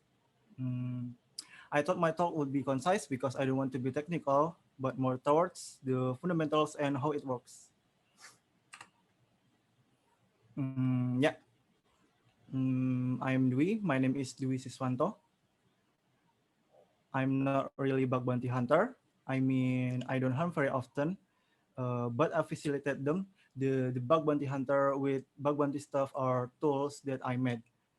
Yeah, of course, you can check the repositories on my GitHub profile. And I'm also the top one Nuclei templates contributors. Nuclei templates are the core of Nuclei engine, you know, and Nuclei engine is vulnerability scanner. It's some kind of MSF console that require Metasploit modules to exploit, and it's created by Project Discovery. Shout out to Project Discovery team. By day, I'm a security engineer at Kitabisa, the online crowdfunding platform in Indonesia, and I'm half of Noob Security team. Yeah, sometimes I do CTF stuff with the team though. Yeah, detection is not equal to prevention. This is obviously very different. Basically, detection is just only detecting in terms, but prevention can do both to detect and also prevent to black requests. If you're asking what's the difference between Teller and WAF, Teller can be used as man in the middle of services, or web applications directly or even parallel as a standalone if the log format specified in the configuration is same. For example, if you have several websites running on Nginx server and all the access log only consume one file, like the default of Nginx access log is /var/log/nginx/access.log. From there, Teller can be used as mean in the middle. Teller can also place out of bands. You know, if you backup logs from remote server from cloud to a local and you want to analyze it, yeah, you can do that thing, but with the increment process, not a real time, of course. If WAF can only be made in the middle because it plays in front of web application, but WAF has ability to block requests. Yeah. I think I definitely don't need to explain fundamentally the difference between intrusion detection and intrusion prevention system. From the names, it is clear that the definition is different. Yeah, Teller is made by using Go language. I made a tool for internal use like this before, and it was written in PHP, but it doesn't have multi-thread process to analyze log. So the cons are that making alert notification not in real time, and many delays are next and in next few hours. So Teller born to cut these weaknesses. Yeah, I've built this kind of tool before to the public. I mean open source. This is this is not tool. This is a package. In the past time, I created anti-scan club. It is a Laravel package that blocks malicious requests. Well, this one it sounds like WAF, but yeah, it looks like that. And this package is works as middleware. Unfortunately, this project is no longer being maintained. Just because one thing that the rules we use for package have to be manually updated in periodically. Let's talk about its features. Okay, first of all, of course, it can analyze logs and identify suspicious activity in real time. And we provide alerting, and push notifications are available for Slack, Discord, and Telegram. Yeah, please note that we do not use webhooks for this alerts. And we have our own metrics if you want to monitor easily. And we use Prometheus for that. Yeah, when I released the beta version at the end of October, I'm very impressed by their enthusiasm, and I'm thankful to the all contributors who help run this roadmap, because the whole of this, it won't be here without them. Next, so what can Teller do? First, we will analyze request URI, which parts from the URL. We will detect directory brute forces for this and its parameters to detect common web attacks, like SQL injection, HTML injection, server-side template injection, server-side request forgery, XSS, and local file inclusion, and the other common things. Then we will analyze request headers, and we will detect bad crawler from its user agent, from bot, and next we will detect from bad referrer, from bot, and the IP addresses, from bad IP address, from bot, or even botnet. Next, how about its configuration? Yeah, of course, we use logs to analyze and detect incoming threats, and we allow any custom log format, so it is flexible. because the goal is to simplify analysis of different log format types. You know that every log format on each server is completely different and can also be customized, whether it's Apache, Nginx, Ingress, Istio, Elastic, CloudFront, and the other log servers. For example, the one above is the log line from the Nginx server, and below are the log format variables in the Tailor configuration that uses to parse the logs, which if we categorize it to be like this, there's remote address and its remote user, it is time local, request method, and so forth. And all these example variables are required for analysis purposes, sending alerts, and metrics requirements. How about whitelists?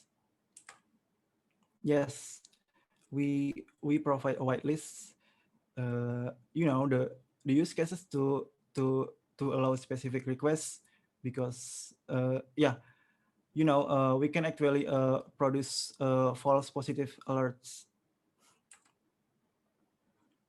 and you have to write it with regexes. Yeah, please note that the whitelist patterns be in effect to the request URI, user agent, referrer, and all necessary variable classifications, like what I said before. In other words, you can break it down. You can whitelist to some or to just certain parts, and catch resources. By default, Teller will fetch external resources every time you run it, but you can switch that to be catch or not. If you choose to catch resources, it's stored on the resource level catch directory of cross-platform. Yep, you can disable any type of threads. Then notification alerts. You can choose to disable alerts, or where do you want to send the alerts are. I mean, to the Slack or Discord or Telegram, wherever you want. Uh, for Prometheus, you can configure the host, part, and metric endpoint, or you can choose to disable metrics too. Next, the efficiency is 20 LAN buffer concurrently, and of course it can be configured. You know, if you have high traffic and you want to analyze, for example, 100 line or even 1000 line of logs at once, yeah, that's possible. And it has incremental log processing ability as well, as what I said before. In case you want to analyze backup logs through OnDix persistence, yeah, you can do that thing. Next. What processes do we use to detect incoming threats?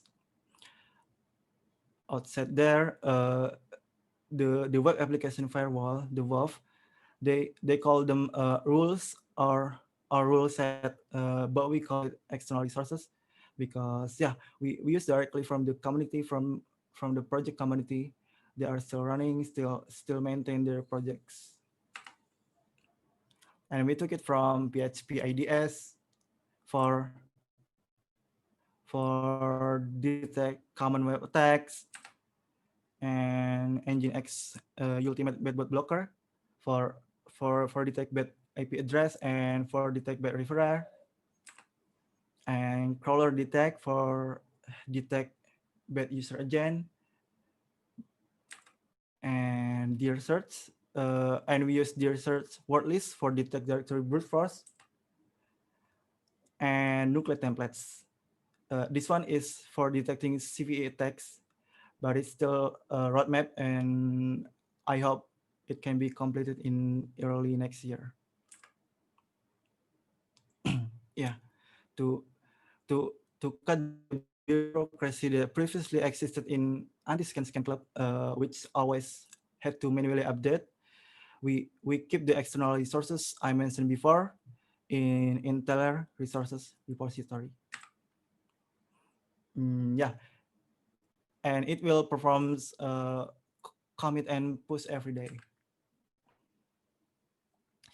Demo time. Okay, for this illustration, Teller will analyze logs from Ingress Engine X via kubectl logs. You know that log of Kubernetes pod. Let me demonstrate. Where is my mouse?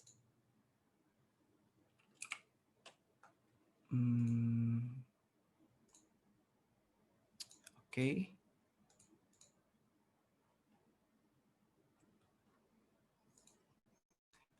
I'll start the Nginx service first.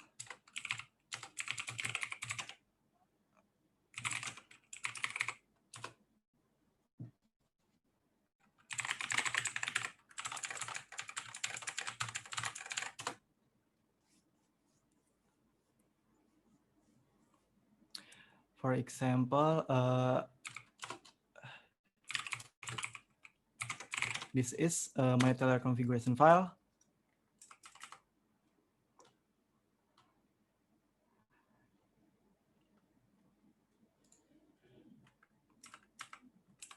And this log format is for Nginx access log. And underneath there are additional configuration. I just copy this from Teller example YAML of the main repository.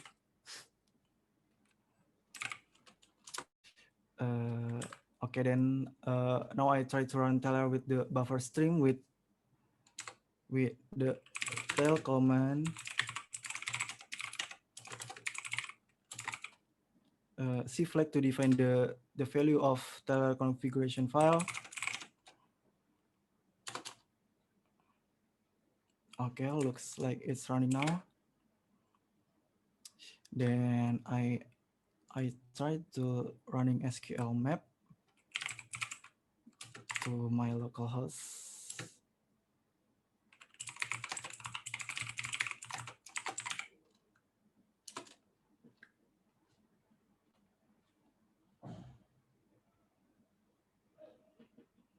Yep. Okay. As you can see here, the request from SQL map was detected as a threat in Teller. Let me try with the other tools. XSS map.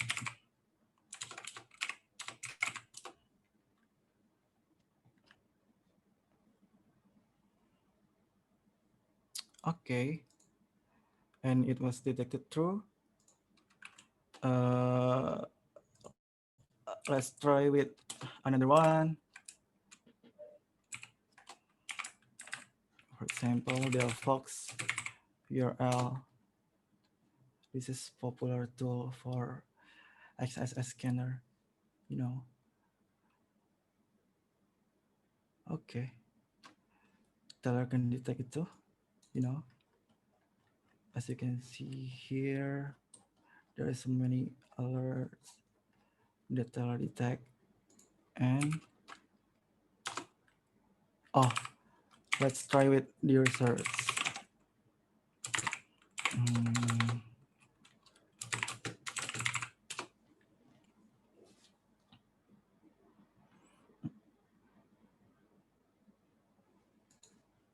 Okay. As you can see here, Teller will detect directory brute forces. Now, let's try with incremental log analyze.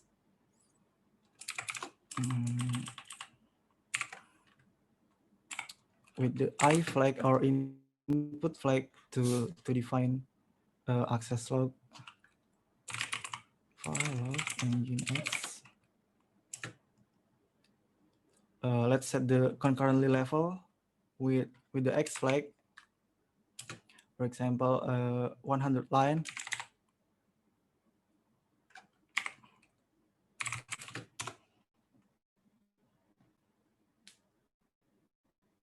Yep. Oh, there's a bunch. Okay. Yep. That's for the demonstrate. Mm,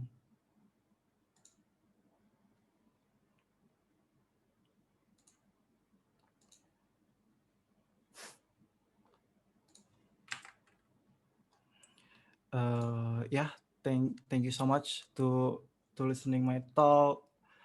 Oh yeah, you can install Teller from GitHub and read the documentation there, or pull via Docker image with the latest tag. Uh, Also, contribution to the Teller project are very welcome. Feel free if you have any suggestions to help with the development and progress of the Teller project. Yeah, I'd love to hear about that. And after this, if you want to reach me out, here is my Twitter and email handles. Or if you want to ask something, do feel free. Okay, that's it. Thank you guys.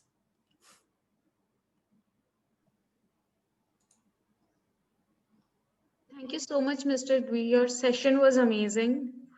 We will wait for a few minutes and see if anybody has any question.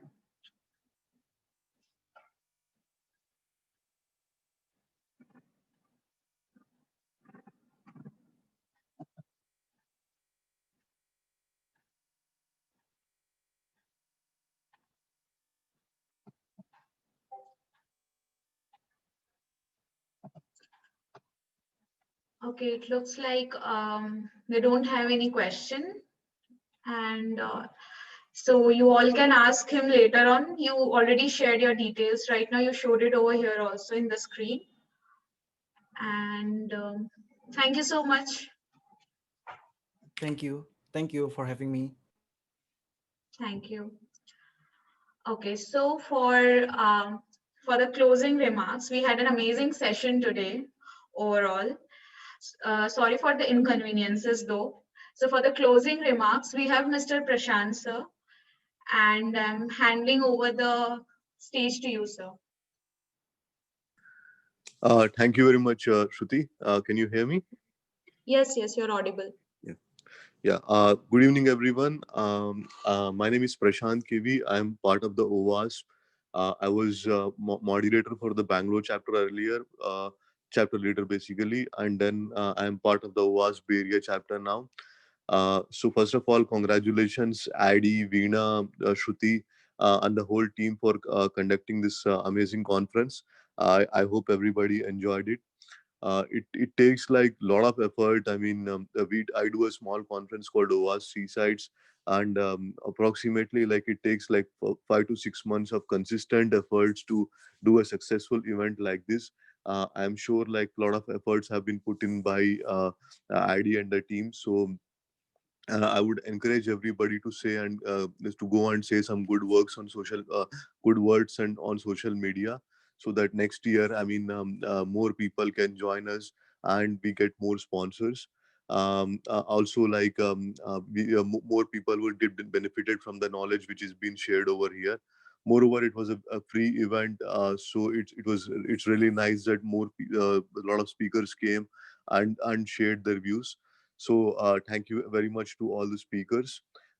Thank you to the OWAS Foundation for coordinating this event, providing us with the support for conducting this event as such. The OWAS Foundation has been really supportive to encourage and help us conduct this event as such. So hopefully by next year, the COVID situation will improve and we will be able to do a uh, in-person event in Indonesia, beautiful country where we can't wait to go there. Places like Jakarta and Bali, I mean, they're really amazing. So hopefully we will do this event in person next year. So until then, I would like to thank you everyone. Stay safe and have a good rest of the year. Thank you. Uh, I'll hang up, Shruti. Thank you very much, Adi. Bye. Okay. Thank you so much, sir. So for tomorrow's schedule, I'll just tell you about what we are having tomorrow, and we'll try to make sure that we share the details with you separately as well. So tomorrow our sessions, our trainings will start from 9 a.m. So the session will be on car hacking village. The track will be Wakanda at 9 a.m. to 11 a.m. Then we will be having cyber war ops training, red and blue team, joint operations at the Thanos track from 9 a.m. and 11 a.m. The Zoom links will be shared with you. Next, we have Kubernetes overview and exploitation, and the track is Captain America. And the timing is from 13 a.m. to 15 a.m. p.m. Sorry, it should be 13 p.m. to 15 p.m., 1 p.m. to 3 p.m. Next is hands-on threat hunting workshop under the track Hulk. Again, it will be running parallelly with 13 p.m. From 13 p.m. to 15 p.m. Then we have building scalable labs for offensive and defensive security scenarios under the track Ant-Man. It will be running from 15 p.m. to 17 p.m. And the last session will be Yara rules on steroids under the track Iron Man. It will be again running parallelly to building scalable labs under 15 at 15 p.m. to 17 p.m. We'll share the schedule with you all later. And thank you so much for attending this session. I hope you all had a great time. And thank you so much.